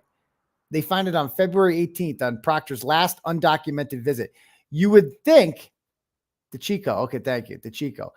You would think that after, like, you know, the second time of finding more taillight, they'd be like, dude, we gotta do something here. We gotta like cordon this off and call in the troops again. Snow is melted.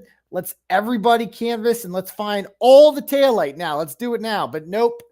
They find some taillight and they're like, well, I could go looking for more taillight because that's fucking weird. That way I just found taillight. I could go looking for more taillight because there might be more taillight around. Or I could just call it a day and then we'll come back, I don't know, 4 days from now. And maybe we'll find some more taillight. They're like perennials. They just pop out of the ground randomly. That's what they want us to believe happened here. Right? And they find this 𝗪𝗏𝗔𝗂𝗃 motherfucker at, look at this bad boy. Look at that bad boy. At 2/18 on February 18th, they find the biggest piece. Now, this piece is important because I want you to look at this Lexus taillight. So this is a functional side view of a Lexus LX 570, which, by the way, is the most expensive car. I didn't realize how expensive a LX is. Like, there's a GX, which sells for like $70,000, and then there's the LX, which is like over $90,000. This car cost. Must be nice, and she doesn't even get to drive it. Sucks for her. But this is what the taillight looks like. And notice here, kind of faintly, you guys can see it, this like sail looking thing in here. That's a reflector. That does not light up. The reflector does not light up. But this thing at the bottom, this rectangle piece does. Right, so that does light. So when Karen first pulls out of One Meadows Ave at 508, do you see that little triangle there? That little, rectangle there? It's lit up. It's clearly lit up. This part is not, because this part's cracked. She just hit John's car with that. So we agree that this part is broken. If any of this shows up at Fairview Road, it's hard to prove it was planted. It's harder to prove. If any of this shows up at Fairview Road, it's undeniable that it's planted, right? Because it's also on here. That same little rectangle is lit here.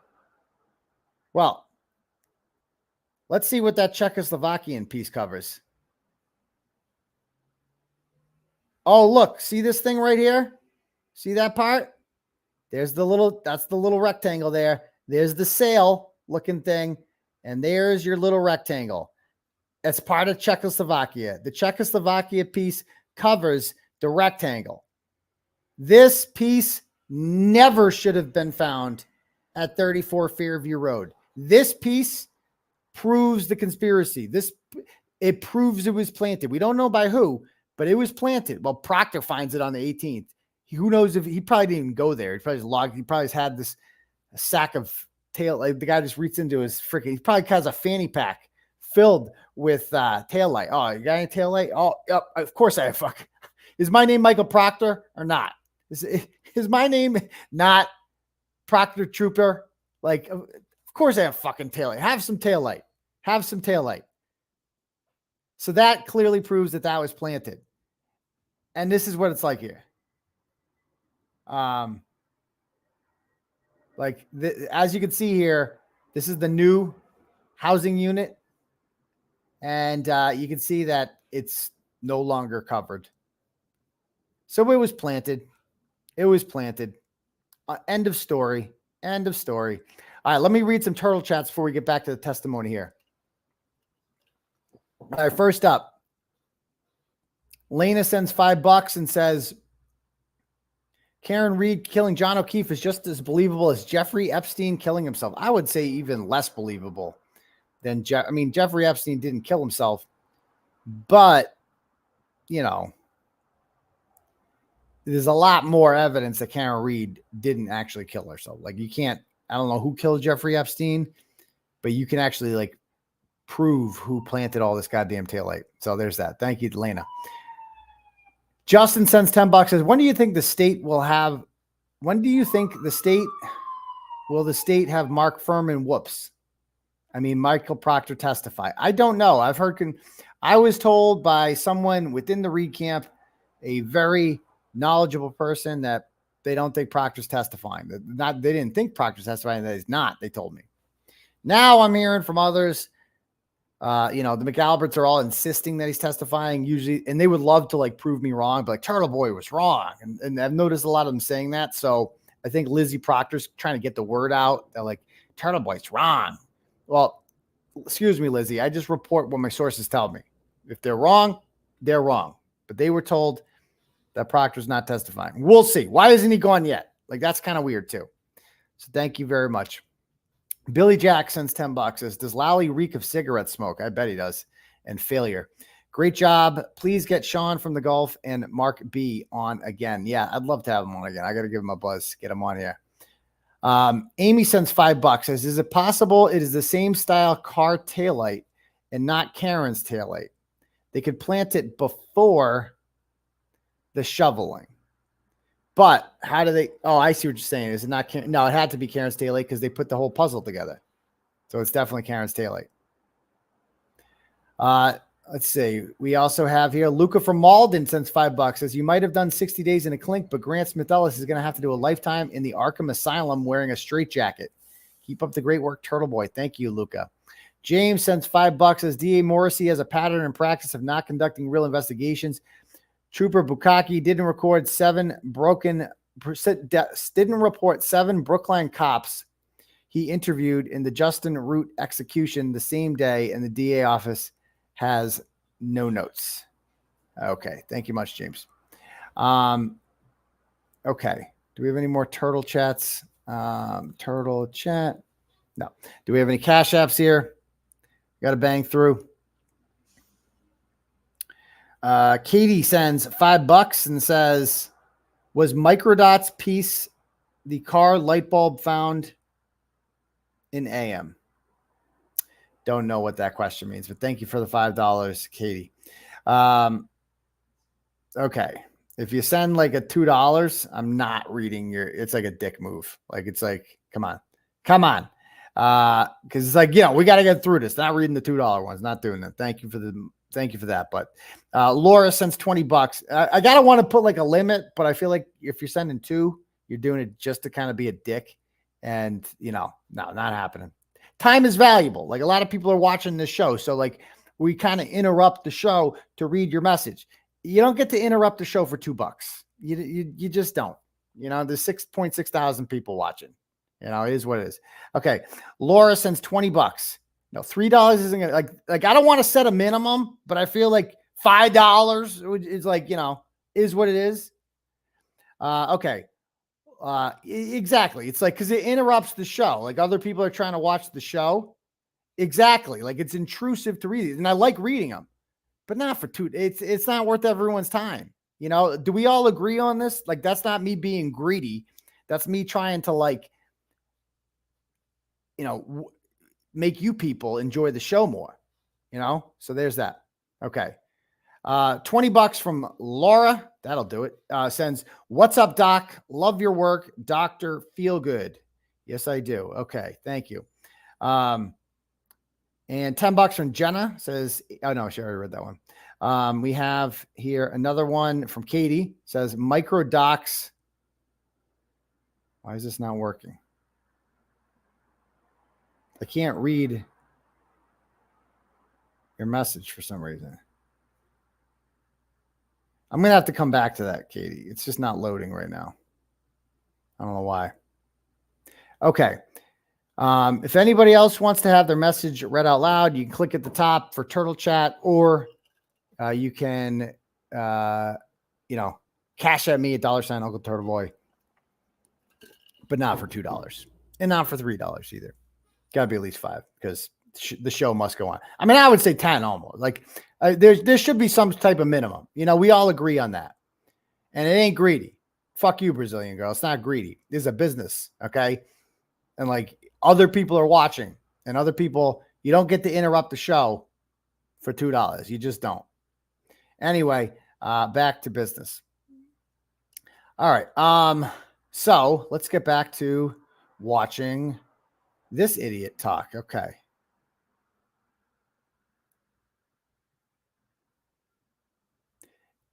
Piece of plastic that was found a few feet south of that black sneaker. Okay, I'm going to go to that. There was a piece of clear plastic found just past the sneaker. A few. What the hell? No living being should ever eat processed food for every single meal of their life. Would you agree with me that it's important to be precise in your investigation and your search?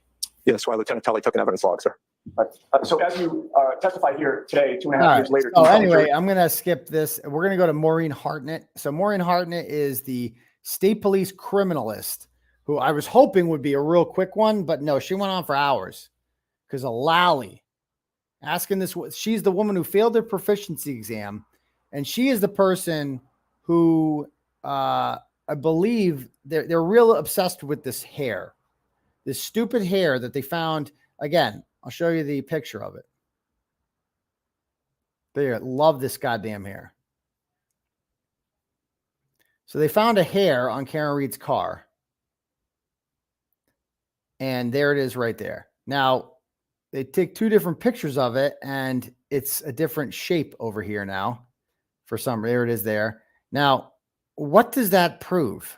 Like they said it was for a long time, the Commonwealth has said it was a human hair. Okay, number one, even if it was, who gives a shit if it's a human hair? Who cares? What does that prove? What if it's John O'Keefe's hair? What does that prove?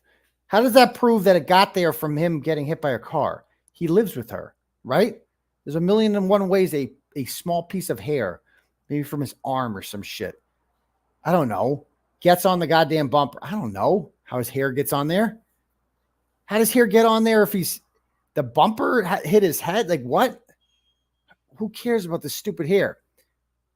But there's no evidence that it's human hair. As a matter of fact, the defense has tested it and had their expert test it, and they said it's not human hair. And then the prosecution didn't like that, and so they had Jennifer Coffindale put out a tweet saying they have to undergo the hair has to go under mitochondrial DNA testing, which destroys it. And then they still haven't done that yet for some reason, and they're just so obsessed with this fucking hair. And that really says it all, that this piece of evidence is so important for them, because this is the weakest piece of evidence. It means nothing. It means nothing, this stupid thing. Okay. So let's play some of her. They talk about this hair for so long. Like analysis that we'll perform in the criminalistics unit. Okay. Thank you. To the 137. Ms. Hartnett, with reference to the diagram that you took that you took notes on, do you have a copy of that with you today? And then this. Excuse me, I want to say apparent pieces of glass. Okay, look at this. As that word, when you say apparent human hair on beer bump. Listen to 𝗟𝗨. As far as that terminology, why do you call it that at that stage when you're in the garage and you're making these observations? At that time, I noted that it was an apparent hair because I had not done any microscopic observation of the hair. And subsequent to that, did you do that microscopic examination of hair that you observed in the rear area of that license SUV? Yes, I did. And where was that? That was performed back at the lab. So that item was secured by yourself, taken back to the lab, and examined by yourself. Yes, that's correct. Now, with reference to what you termed as the apparent glass on the rear bumper, similar to the apparent hair, why is it that you use that terminology when you're making those observations of it? Oh my God, Lally. Certain items will be examined in the trace unit for identification. So if the criminalistics unit does not perform glass identification, that would be done in the trace unit. Okay. Okay, so let's look at some pictures. And then Yes. okay. And then, okay, there's the car. Yeah, that's the car. Again, you recognize what's up on the screen as Yeah, it's this exhibit 140? It's a fucking Yes, I do. car, Lally. What do you recognize within this? It's the exterior of the Lexus SUV. And as far as this is inside of the garage of Kearney Police Station, is that correct? And yes, you're right about that. Totally right, Angela. Lally is the one that brought up her field proficiency test. Because he knew Jackson was going to bring it up. So he's like, yeah. So you failed the test, right? Okay. But then you did better the second time around. Yeah, okay. Okay, but you still failed it. Okay. Sounds good. Yes, that's correct. In addition to the vehicle, is this a fair and accurate portrayal of what the inside of the garage looked like when you were there that day on February 2nd? Yes. And so I'd like to have the next photograph that's going 2501.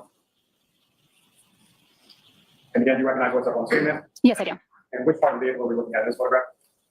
Looks like the front passenger side of the Lexus SUV. And the next photograph is going 2502.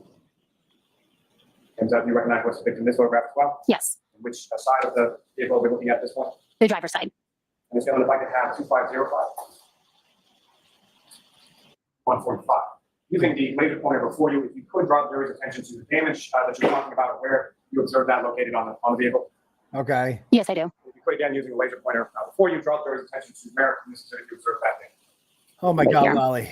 It's on the rear door right underneath the window. Okay, there's the hair. Okay, that's the hair. Now, as far as crime scene response is concerned, when you're doing this Okay, there's a hair on it, but there's no denting to the car at all. Like it ran into a human body and there's no denting to it whatsoever. Nothing like that. Okay. Okay. kind of examination of a motor vehicle, can you explain to the jury sort of what that process entails and what is it that you're doing over the course of your examination? I complete an overall visual examination of the vehicle, noting any damage or anything that stands out that should be recorded. I then look for any stains or material that is on the vehicle, specifically any transfer that could have been left behind by a victim. And as far as making those observations, what, if anything, do you then do with regard to those observations that you made from the visual inspection? I'll then perform testing on any stains that I did note or any areas of interest, and then collect anything that needs to be collected. He loves looking at the jury. Now, with respect to this vehicle and this examination, what is it exactly that you were requested to examine? I was informed that this vehicle may have been involved in hit and run, so I was requested to examine it for biological material. And what, if any, information were you given upon arrival to the Kearney Police Department in regard to that vehicle? I was informed that the victim had scratches on his arm, as well as the fact that the car had been towed through a blizzard. And did you perform any testing with relation to the vehicle? Yes, I did. So the car was towed through a blizzard and drove to Dighton in a blizzard, and a hair stayed on there somehow. The blizzards have wind, but that hair, man, that hair just stayed. That was the hair that never gave up, didn't it? 𝗪𝗪𝗪𝗪𝗪𝗪𝗪𝗪𝗪, just kept going. And what was that testing that you performed? I performed blood screening on the lower lying areas of the undercarriage, on each side of the tire flap, as well as the edge of the bumper and the exhaust pipe. Okay. Things in relation to findings collected, or did you observe? Do you observe in this particular photo? Oh, what do we got there? I observed the apparent glass on the rear bumper. Apparent glass on bumper. And this if I could have photograph 2515. The apparent glass on the bumper. Oh, and we're again, up on the screen, what's an avid market? Which, how does the glass, again, sit on a bumper for a 70-mile back and forth journey between Canton and Dighton? Riddle me that. Like, it's even on an incline when it's towed up. How does that glass stay on there, and what does that even mean? Where'd the glass come from? Like, what does any of this prove? How are they going to tie this together? 153, do you recognize this? Yes, I do. Now, as far as that area that you were talking about where you recovered, which termed initially in the garage as an apparent human hair, do you see the location of that in this photograph? Is it possible to zoom in a little bit on the area right next to the rear tail light? Where's the hair? Let's see. To the best of my recollection, it was in this area. Oh, there's the hair. Now, Okay. as far as areas where you observe certain Look at items or that. where damage is indicated or observed by you, was that later marked in some fashion? Again, this shouldn't be covered. I make area. I note This the should damage be in my covered. notes. There should be But as far as Czechoslovakia the right physical item here. itself, is that marked in any way, shape, or form? Yes, I'll use stickers to indicate areas that I would then refer to back in my notes. For that second set of photographs that I placed before you when the stenographer was marking those exhibits, do you generally recognize what's depicted in those photographs? Yes. What do you recognize those? These are pictures of the interior of the black Lexus SUV.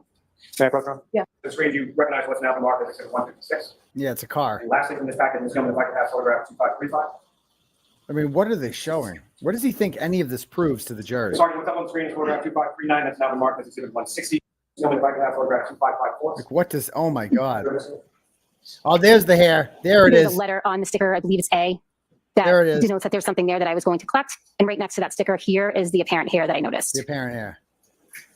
Wow. Case Ms. Gilman, if closed. I could have photograph 2558.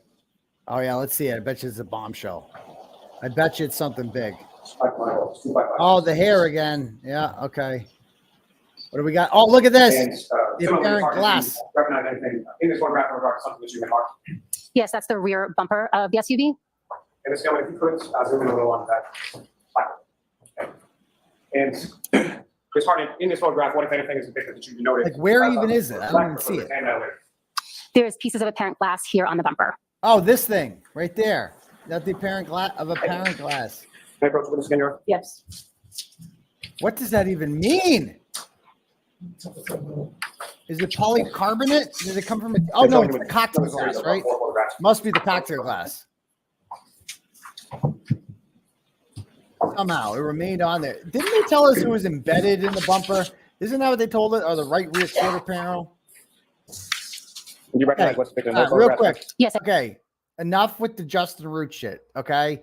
I got it. I've been getting shit about this for a long time. You need to look into it. This is how you get me not to look into it. You just fucking bombard me with shit. Again, with the Justin Root shit. I don't know much about that. I haven't read that much about it.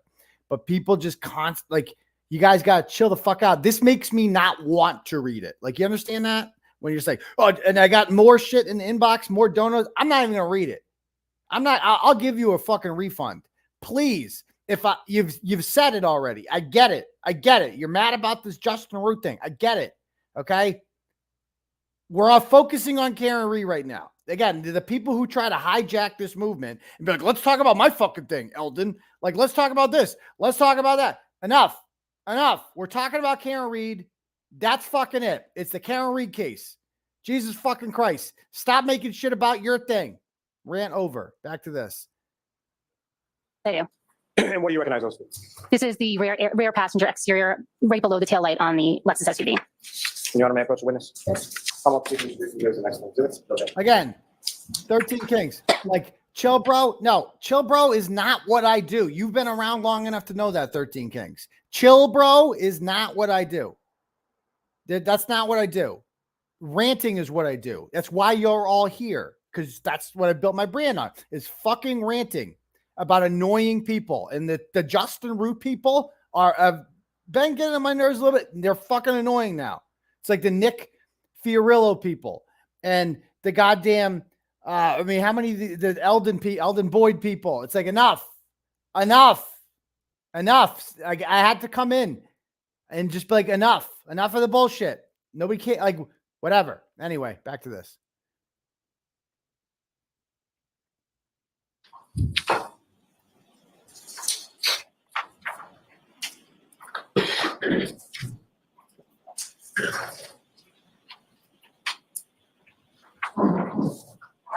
It's 169 to 172. All right. Center of that photograph, if you could zoom in on that area. Oh, is that the hair? No. Ms. Hartnett, do you observe another sort of sticker or placard that you placed in that area? Yes, I do. And what, if anything, is that in reference to? I'm sorry, I can't see what the letter is on it, so I'm not sure what that's in reference to. If I could ask Ms. Gilman. So, Mr. Lally, when you put your head down to read, your voice goes down considerably. We can't get a recording of your voice. So Pick you your need to speak fucking head up. up, Lally. Ms. Gilman, if I could have photograph 2576.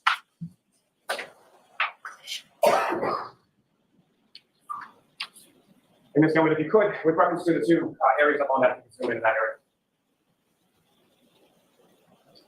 Sorry, first on the one below. Ms. Hartnett, can you see better there as far as what the sticker is and what you know there? Yeah.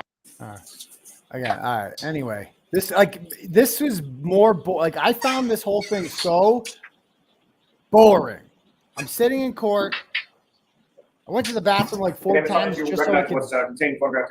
I got bored. I didn't even have to go to the bathroom. I just wanted to walk around. Zoom in a bit on the sticker in the middle of the screen. And again, Ms. Hartnett, what is depicted in this photograph? That is a picture of the apparent hair I noted in the area. The apparent hair. Yeah. Okay. Yeah. So may I approach the witness? All right. More. May I approach anyone? Yes. The collection of evidence that you did in this case, was that in conformity with that? Tweezers, I don't recall at the time, but again, if I used tweezers, I would have used bleach tweezers or disposable. Oh my Done God. with the records. I returned those to the Canton Police Department. Okay. To the taillight, that was labeled as 3-1, is that correct? That's correct. So with respect to item 3-1 or the taillight, can you explain to the jury the examination process that went into it? Okay. Yeah. Okay. Let's Let me do go to it. first photograph 8970. Fucking guy. I'm sorry to direct your attention to what's up on screen now is exhibit 187. Again, do you recognize what's in there? Yeah. Yes, I do. Looks What do you like recognize? what's left over. That is the taillight that I removed from the black Lexus SUV. And I was going to invite to have 8971. Next photograph. What's now on screen is exhibit 188. Again, do you recognize what's figured there? Yes, I do. And what is figured there? And what, if anything, is in addition to the taillight, what, if anything, are you? That is the taillight from the black Lexus SUV from a different angle. I'm holding up a ruler to show the scale of the item. And lastly, photograph 8972 to 189. All right, Lally. And again, do you recognize what's up on the screen? Yes, I do. Can you explain to the jury what we're looking at, perspective-wise, and what, if anything, you're doing this for? That is the back side of the taillight. And again, I'm holding up a ruler to show, Okay. meaning that the entire sample will be used up during testing. Okay. I determined the hair was consistent with the human hair with the root. Now, as far as that actually, item was hold on, concerned, was there hold any on. measurements that were done in reference to that? Hold on. Or looked at, running through the center of a hair is a medulla, which is a channel. Animal medullas and human medullas look different in that human medullas will have sort of an amorphous shape, which means they don't really have any shape at all, whereas an animal medulla will have distinctive or can have distinctive patterns within them. Also, the size of that medulla or channel that runs through the center of a hair in a human hair is approximately 1/3 the entire width of the hair, or in animals, it may be much larger than that. Now, as far as based on your examination of this particular item, this hair, what, if any, opinion or what, if any, determination did you come to in regard to that item that you examined microscopically here? I determined the hair was consistent with the human hair with the root. Okay. Now, as far as that item was concerned, was there any measurements Just by that were looking done at in it. reference to that? Yes, there were. And Just do you by recall looking at what it. the measurements were, what the length was? I'd have to refer to my notes if that's possible. Sorry, the witness referred to her notes just in reference to that. Yeah, that's what she said. It was pulled out by the root. Like she just looked at the hair. Yeah, maybe something's wrong with her medulla oblongata. Look at her put on the glasses. She's so smart. The hair was approximately 7/8 inches long. Okay. Good thing you put Now, on the with regard glasses. to item 3-6, the hair, did you perform any testing on that? No, I did not perform any testing. And why not? The only type Because she of looked at analysis it. done on hairs in the criminalistics unit is a visual microscopic examination. Okay. So where did the hair go from there? At that point, I cut the hair into two pieces, one end that contains the root and then the remaining end of the shaft. The root end went The to our shaft. internal DNA unit. The shaft. Now, it may be pretty well understood, but when you say root end versus shaft end, can you explain to the jury what you mean by those sort of descriptions? The root end is the end that would have been attached to the scalp, and the shaft end is just the remaining The outer shaft. portion of the hair. Oh my God. And how is it that you're able to determine sort of the difference between the root end and the shaft end? I Through the know, microscopic it's- characteristics under the, oh, that I it's viewed. just painful. Now, with reference to that item 3-6, the hair, were any decisions made in regard to what testing could or would be performed on those samples? Yes, based on the criminalistics protocol, the root end of the hair would be tested internally in our DNA unit, and if potential testing needed to be done on the shaft end, that would be sent out to an external lab. And do you know why that is? We don't perform that type of DNA testing in our lab. And that's something you're familiar with the term mitochondria. We're doing, and what is it that you were looking for in regard to your examination of clothing? I examined the item for biologicals. In this case, I was looking Okay. to determine if there was any blood present on the item. So I also then- did damage analysis of, Then they look at. That's it. that is Okay. the photograph I took of item 7-18. It is the exterior front. Okay, so this is John's If I could have sweatshirt. 9790, the next photograph. It's all fucking cut up. Now they had to do that. I'm Also, screen is assuming. exhibit 190. I assume the people in the hospital did that. Okay, so they're not saying that the accident caused the thing to rip in half. Like that's not what they're saying. But we're gonna see some other stuff that just seems like What it's do you not recognize right. that? Well, Ms. Hartnett, Yes, I do. what do you recognize that to be? Okay, Ms. now, Hartnett, here we you, go. recognize what's on screen is exhibit 194. Yes, I do. What do you recognize that to be? That is the exterior front of item 7-18, and it also contains markers that I placed on the item to note areas of damage. Okay, And, next photograph would be Ms. Gilman 9796. look at this. If you could zoom in on that one. Now, Ms. Hartnett, what we're looking at here, that's the white sleeve of the gray sweatshirt of item 7-18, is that correct? Yes, that's correct. And so starting with some of the 13 different areas in this table, this starts with 1, 2, 3, 4, goes up through 9, is that correct? Yes, that's correct. Thank you. I approach the witness again, Your Honor. Yes. Sorry, did you recognize what's depicted in those photographs? Yes, I do. And what do you recognize those to be? These are close-up photos of the areas of damage 1 through 5. Bring them up. Let's take a look. The jury as well. Yes. Okay, let's see what it looks Ms. Gilman, if I could have photograph 9811. like. Okay. Okay. With respect to what's up on the screen, Oh, what's that? What's now the market. Look at that thing. What is that? Could that be? On his sleeve. Oh, kind of looks like, I don't know, like a puncture thing. Like something sharp went in there. Like, I don't know, like a tooth, like a dog tooth, maybe. Maybe. Oh, but wait, Turtleboy, they tested this. They tested the clothes for DNA, right? Because they sent a swab in. Proctor sent a swab to California, to UC Davis, and then they tested it there. But the person at UC Davis is just like, bro, we got this like fucking Q-tip in the mail. And they're like, so we just tested the Q-tip that they sent us. And we don't know what they did with the Q-tip, but they just sent it to us. Like Proctor stuck it up his ass because he liked it. He liked this. He liked the sensation of when it first goes in. He loved that sensation. He just kind of dipped it in his ass. And he's like, ooh. Well, Lizzie did. Lizzie probably did. And they puts it in the mail, sends it to UC Davis, and then they test it out, and they're like, oh, there's no, and there's no dog DNA on this, but there's some pig DNA. Because I don't know, like maybe Proctor was eating hot dogs that day or something. I don't know. But they swiped his ass with it and sent it to them. I mean, it's just so stupid. That's a freaking dog. Like, let's be real. That's from that Chloe did that. Chloe did that. Where is Chloe? I don't know. It's in Vermont. What town? I don't fucking know. Vermont. Just stop asking questions. It's in Vermont. She's fine. We can get her back whenever we want, which is never. Never. We never want Chloe back, ever. All right, back to this. 196? Yes. What do you recognize that to be? That is an area of damage that I noted as area 1 in my notes. Proctor is a pig. That's true. That's true. Photograph 91, to the next one. Again, it's hard to recognize what's up on the screen as exhibit 197. Yes, I do. And with respect to this, what are you doing back here? That is a close-up photo of the same area of damage, area 1. Okay. That has some measurement that you're taking with reference to the size of that damage. Is that correct? Now, like, why does Lally show these? Like, what is he doesn't make any, like, so do you think a tail light caused that? Because that's what they want us to believe. A tail light caused that, right? So what do you think caused that one? What sharp thing went into his sleeve and caused that puncture hole? Like, what did that? He doesn't even attempt to have an explanation. Nothing. So, like, what is he going to explain? Like, what conclusions are they? Like, all Lally does is just dunk on himself. He just dunks on himself. Like, I don't get what he's planning on doing here. Like, he must own like 5 free Karen Reed shirts at home because that's all he's doing every day. It's free and Karen Reed, isn't he? Yes, that's correct. And did you do that respectively with each of the respective areas that you noted on each screen as exhibit 200? Another one. Yeah. Okay. Visualization of some biological fluids that can't be seen necessarily with the naked eye. On this particular shirt, I did use the alternate light source. Yes, that's correct. And you performed those functions in conformity with starting with A and then sort of going through it. Is that correct? Yes, that's correct. And it's still if I could have, photograph item. Yes, that's correct. That's some dirt. What's this? What's this picture? What's this picture? Ma'am, with reference to I know what it is. I for you that I gave you when the stenographer was marking the last batch. Do you recognize? You did it! The case cracker! Me in the shower! I love this! That's it! The case cracker. Good job, Lally. You got the case cracker. That's generally what's depicted in those photographs? Yes, I do. And what do you recognize those to be? These are photographs of item 7-17, the orange t-shirt that was told was belonging to John O'Keefe. Okay. And what's depicted in those photographs, is that a fair and accurate portrayal of what you observed as far as the orange t-shirt was concerned in your lab that day? Yes, that's correct. May I approach again, Your Honor? Yes. How does the shards of glass the next exhibit cause that?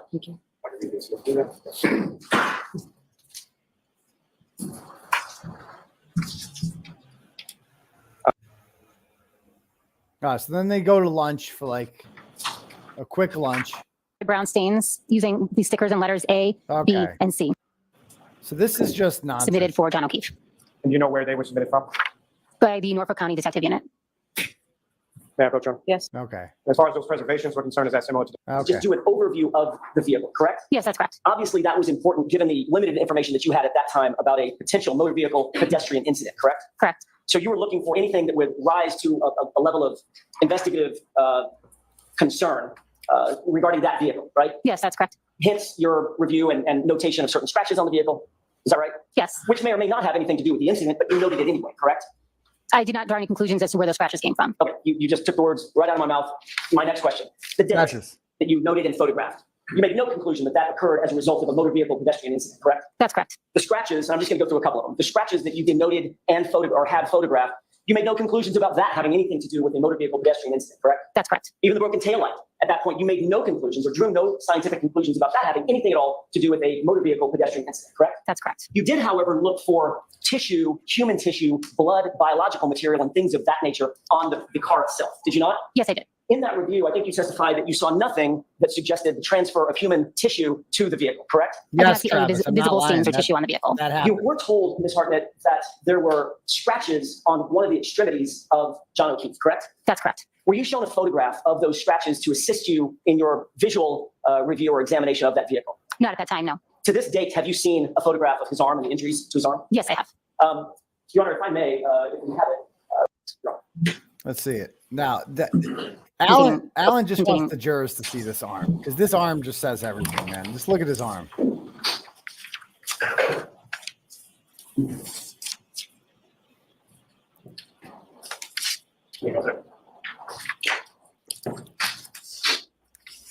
Let's see it. Let's see the arm. Containing okay, and that's consistent with the photo that you've seen since your visit to. I mean, just look at this, dude. Oh, and have you seen the latest thing that they're saying? Oh, they doctored this. They used a filter. It wasn't really that bad. Oh, these people are so retarded. They're just too retarded. Let me be very clear out there.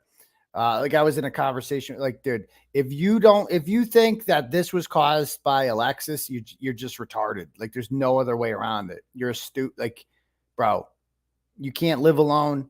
You can't do anything. You shouldn't be able to vote. You definitely can't wipe your ass. If you think Alexis did this, you're just too stupid. Like, there's no, just look at it, dude. They're dog bites. They're dog bites. Not scratches, dog bites. Ask Garrett Wing. Like, no other way around it. We're not in a cult. We're just common sense. If you think that came from Alexis, you're in a cult. I'm not the one in a cult. You are. You are. The Sally Port on February 1st, correct? That's correct. All right. Was there anything in your, by the way, did you look at all around the vehicle 360 degrees? Yes, I did. Did you look toward the top of the vehicle as well as toward the bottom of the vehicle? I did not examine the roof of the vehicle. Okay. Does that look like the same housing that you removed from the SUV, or you saw being removed from the SUV? Yes, that is the taillight. Took a swab from that taillight. Where exactly did you take that swab from? I took it from the outer exposed areas, which would have been on the outer side of the vehicle. So I did not take it from the internal, what would have been the internal portion of the taillight when it was intact. Can you point with a laser pointer with touch DNA, et cetera, correct? Yes, that's correct. Touch an item, walk away, sweaty palms. Good likely. Yeah. Can we pull that out?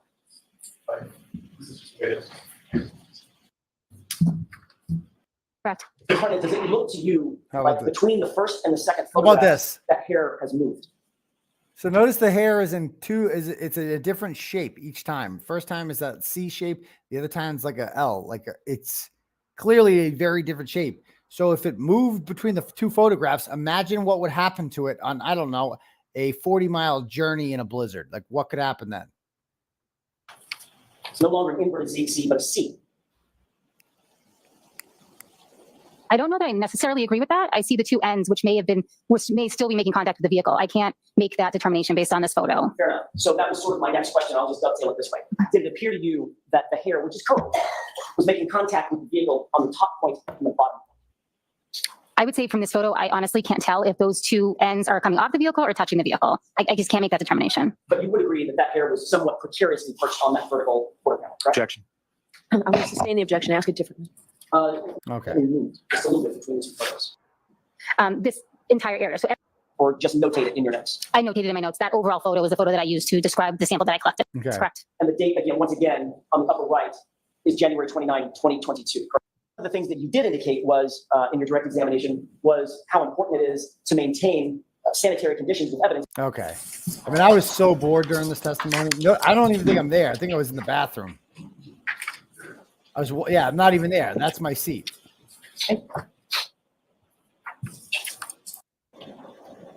Information to how the evidence was treated before it was received in the lab. In fact, that's because there is no chain of custody for that data. I'm sorry, for those items. There's no data for those items predating March 14th, correct? Objection.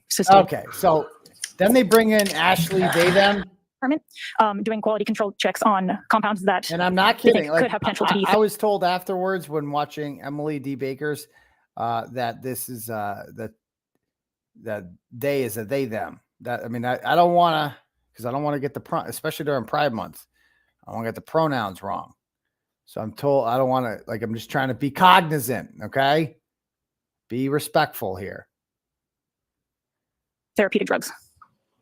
And so you went to work for the Mass State Police Crime Lab, or the MSPCL, in early 2019. Is that correct? Correct. And when you first went to work for the MSPCL, what unit were you initially? Oh my assigned? God, Lally. The Trace Arson and Explosives Unit. Is that the unit that you still currently work in? It is. And so you started with the lab as a forensic scientist 1, is that correct? Correct. And so what sort of steps or what kind Okay, of how training about did you go this? through in This order is to the go kind from of being a forensic stupid scientist? question to guess. Presented with regard to items labeled as 7-1. That's the seal on it. Yes. Like, Lally actually shows the package that the tail light came in. He's like, "What do you think of this package? Is this a nice package? So this is how it came, right? This is how it arrived. Yeah. Tell me about this package." Just in general terms, as far as the process that you're talking about, so fitting the puzzle pieces together, how long and how laborious a process did that take? How long is the? Oh my In God! this case specifically, Yes. there were many items to look at, so it did take quite a bit of time. And if I could have photograph 1908. Oh my God! Oh wait, what's And that? you recognize what's up on the screen? Yeah, that was in the package. Is I do. that one of the pieces that you have from item 7-5? Those are the 3 pieces in item 7-5. So 3 pieces from that were all red. Parent. Okay. Oh, another package. Another package. Like, this motherfucker really went through and showed every package and is like, "What, if anything, is this package? What is this? Tell me about this package." Well, that's the package that came in, and it says the date on it. So who, if anyone, signed off on this? Probably the person that has their fucking name on it, asshole. Okay, so what, if anything, is this shit? That's tail light, motherfucker. Same as the last one. It was all tail light. I put the tail light together. That was my job. Long story short, this woman puts the tail light together. So the laboratory numbering system where it goes 7-8.1, that's if you take like a subsample.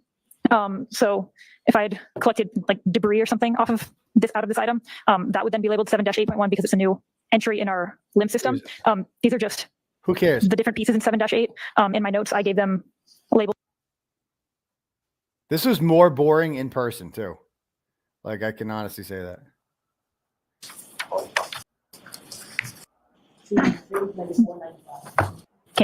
And what contains within those photographs is that a fair and accurate portrayal of those items when you receive them? Oh, yep. Now, contained within this are like, he really just goes through pictures of taillight. Oh, yeah, more taillight. Directing your attention to each of these items, and we'll get to that a little bit, I think. Yeah. Makes no way we're going to have to have you back on Wednesday. Okay? Did she say? I'm going to ask you to wait. The jury's so. There were some other pieces that also fit together among those question ones that I called pieces 2, piece 3, piece 4, and piece 5. Piece 1 was a physical match with item 3-1, the taillight. Your Honor, I think that may. Okay. All right. So makes no way we're going to have you back on. Did she call her Mix? Is she a Mix? I think she called her Mix. Did you hear that? She goes, "Mix, we're going to have you back on Wednesday." So that's how it ends. Like, literally, they accomplished nothing. It was the biggest waste of it. Like, oh my God. I kept looking over at Dennis Sweeney, and who was his first day in the courtroom. And I'm like, "Bro, I'm so sorry that you got the invitation on this day." She really called her a mix, like a mixed breed. Like, come on, dude. A mix of man and a woman. I think that's what is that why they call it mix? Because you're like a mix of a man and a woman. I think that's what that means. Yeah. So guys, I am your Pride Month consultant here. Dr. Turtleboy. A mix means you're kind of like a mix of a man and a woman. And as far as the goods down there, could be either. A mix. No, you're not going to get a mix. You get one or the other. You get a dick or a vajayjay. I don't know. You can't ask. You can't ask this. You're not supposed to ask those. It's transphobic. You can't ask questions like that. She's a mix. Just accept it. Oh, she said miss? Okay, I don't know. Somebody else said mix. I think mix is a thing. That's a donation for the they thems. I think. I don't know. I don't know how any of this shit works. I don't know how any of this shit works. But anyway, let's read some turtle chat, shall we? All right, we got here. Oh, a bunch to bang through. Let me bang through these. All right. Nancy sends $5, says, do you think Colin Albert text screenshots were doctored? No, everybody keeps talking about that. They're not doctored. Well, they're deleted. There's no way they didn't text anywhere from January 29th to February 20th. They're just deleted. Not if you're doing the doctored thing, you're looking at the wrong thing. So thank you very much, Nancy. M sends $7, says, where did they get that piece from the taillight puzzle that was missing when Karen clipped the traverse? Did they find it in the driveway of Meadows Ave? That's a great question. I mean, I was under the impression if taillight hits like that, it's going to knock the taillight into the housing, isn't it? That would make the most sense. I don't know. That's what I think. Okay. Just Us. It sends $7 about the Justin Root executed by Boston police. All 8 bullet casings from the officers are lied about his BWC being in his duty bag. Were found steps from his body in a shallow bush by Trooper Buchanan the next day. Okay. Thank you. A-Rod sends $10, says, did you see the puncture hole in the J.O. sweatshirt? Yes, I did.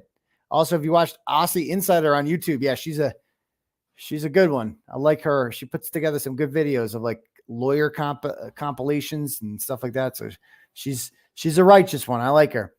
$5 from Kim sends $5 and says, is length the only common denominator between this case and Sandra Birchmore? No, not at all. There's also Kevin Albert. There's also Nicholas Garino. And there's also John Fanning. So there's many of them. Okay. People, are we getting an announcement? Who's James? What did James do? James do something stupid? I see everybody saying James. Oh, everybody hates James. What did James do? Let's laugh at James. Hold on. I want to find James. Oh, he's out. Oh, he's getting feisty with 𝗵𝗄𝗃. See, you can't fuck with 𝗵𝗄𝗃. 𝗵𝗄𝗃's like, it's my homegirl. You know, she's been doing this for a long time. She doesn't put up with bullshit.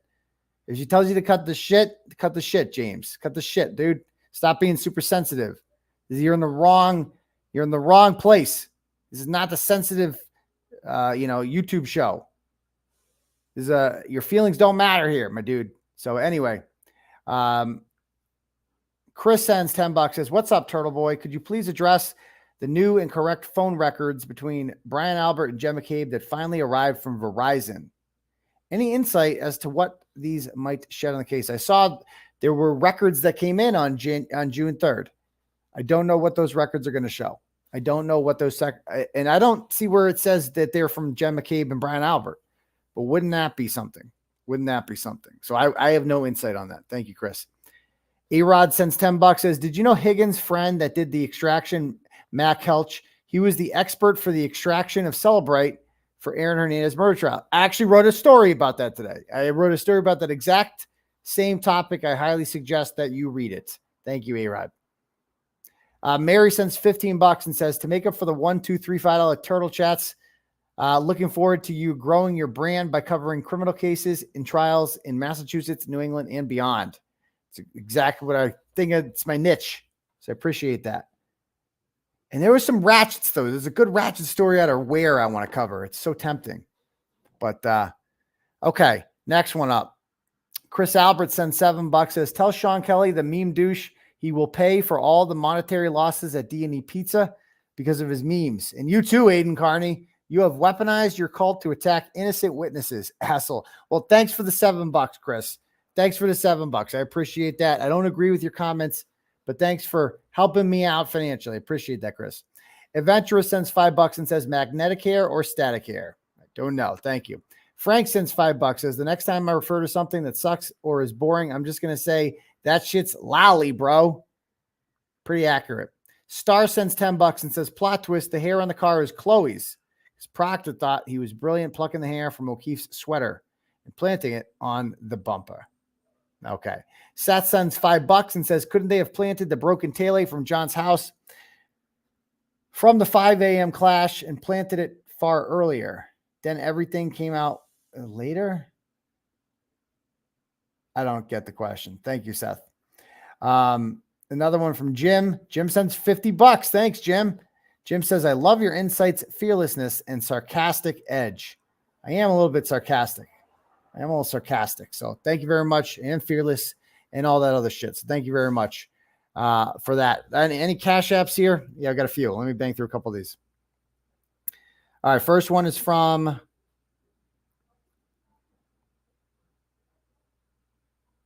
the one I couldn't read before. Katie, it's not letting me read. Oh, here it is. Send Microdots Doc said car light bulb at scene in AM. Again, Katie, I love you. Thanks for the $5. You got to write complete sentences. I can't do, I don't know what I'm supposed to do with that. If it's a question, I don't know what to do with that. So thank you very much. Christy sends $10 and says, can we get Gay Jeff on panel? Who's Gay Jeff? I don't know who Gay Jeff is. Thank you, Christy. For Pride Month, maybe. Frank K sends $5 and says the bombshells are the Commonwealth making the defense case. I know. It's basically what's happened here. Patricia sends $20 and says Hartnett resembles Lisa Nowak, diaper astronaut. Okay. Thank you, Patricia. Leslie sends $5 and says when the plow truck driver said it never happens. Okay. Thank you. And Lisa Marie Savageau sends support you from Texas. Love the no F word. Much love. I haven't said it that much during the show. Definitely said it, but not as often as I usually do. But okay, another one from Shelly is $10 and says Auntie Bev obviously hates her job. She needs to find a new profession. The sighs are never ending. Awesome. Over on Rumble, somebody donated $5 and says, was a Professor Plum in the restaurant with the candlestick? I think it was Brian Albert in the foyer with a fist. That's what I think it was. But okay, cool. Anyway, why don't we take any questions we have from you people? Anything. So I get to go in tomorrow and finish watching that lady or whatever. Testify and talk more about taillight joy. I better get some bukkake tomorrow. I'm in a bukkake mood, so hope it comes in. Okay. Anybody have any other questions? Go solve the JonBenet Ramsey case. I'll get right on that. That's no one's ever thought of that before. Thank you very much. Monica Cannon Grant. She somebody asked about her. She goes to trial in December. We nailed her, didn't we? We nailed her. All right, what else?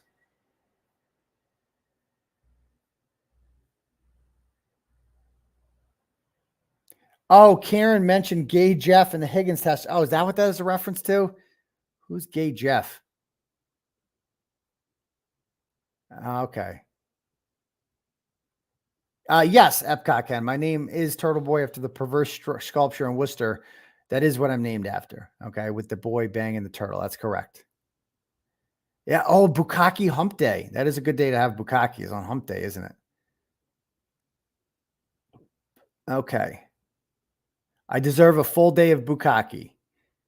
You know, I'm not usually the recipient of bukkake, but yeah, I may partake once in a while. Okay. Can you be in the courtroom with him? Yes, I can. Even though I'm being charged with witness intimidation against him, I am allowed in the courtroom. Can I do a Sean? I've already done a bunch of them. I can't do it every time. I got to like be in the zone to do the Sean impression, or else it won't come out right.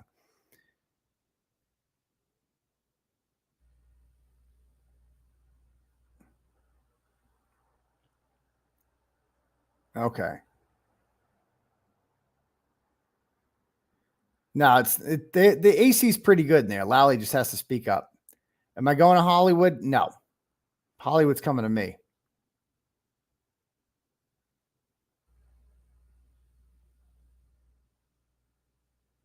I did hear the Lally say Jesus Christ. That was pretty funny. That was kind of the highlight of the day.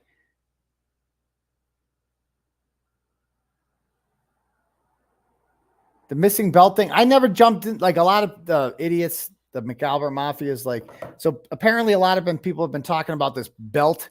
Where was the belt? Where's the belt? I never go watch all my shows. I've never talked about belt before. I don't care about the belt. The belt never interested me. I guess it wasn't listed in the official report or something like that, or entered into evidence. I don't know. But then they had it yesterday and they're like, I was there the whole time. It's like, okay, that means nothing to me.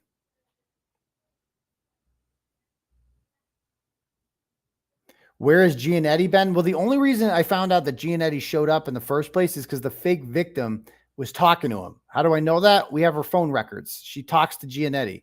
She's the one that got him to come to my court dates to disrupt shit.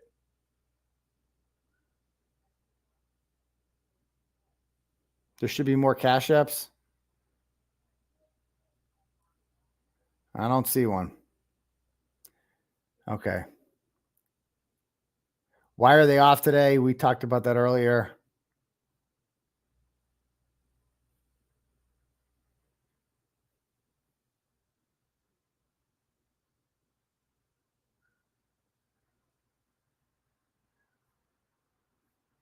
All right. I don't have time to answer all these questions. We'll be here all night. All right. So anyway, we are going to, let's see. Yeah. Anyway, we're going to call it a night because I got to get up for court tomorrow, and we'll see what happens.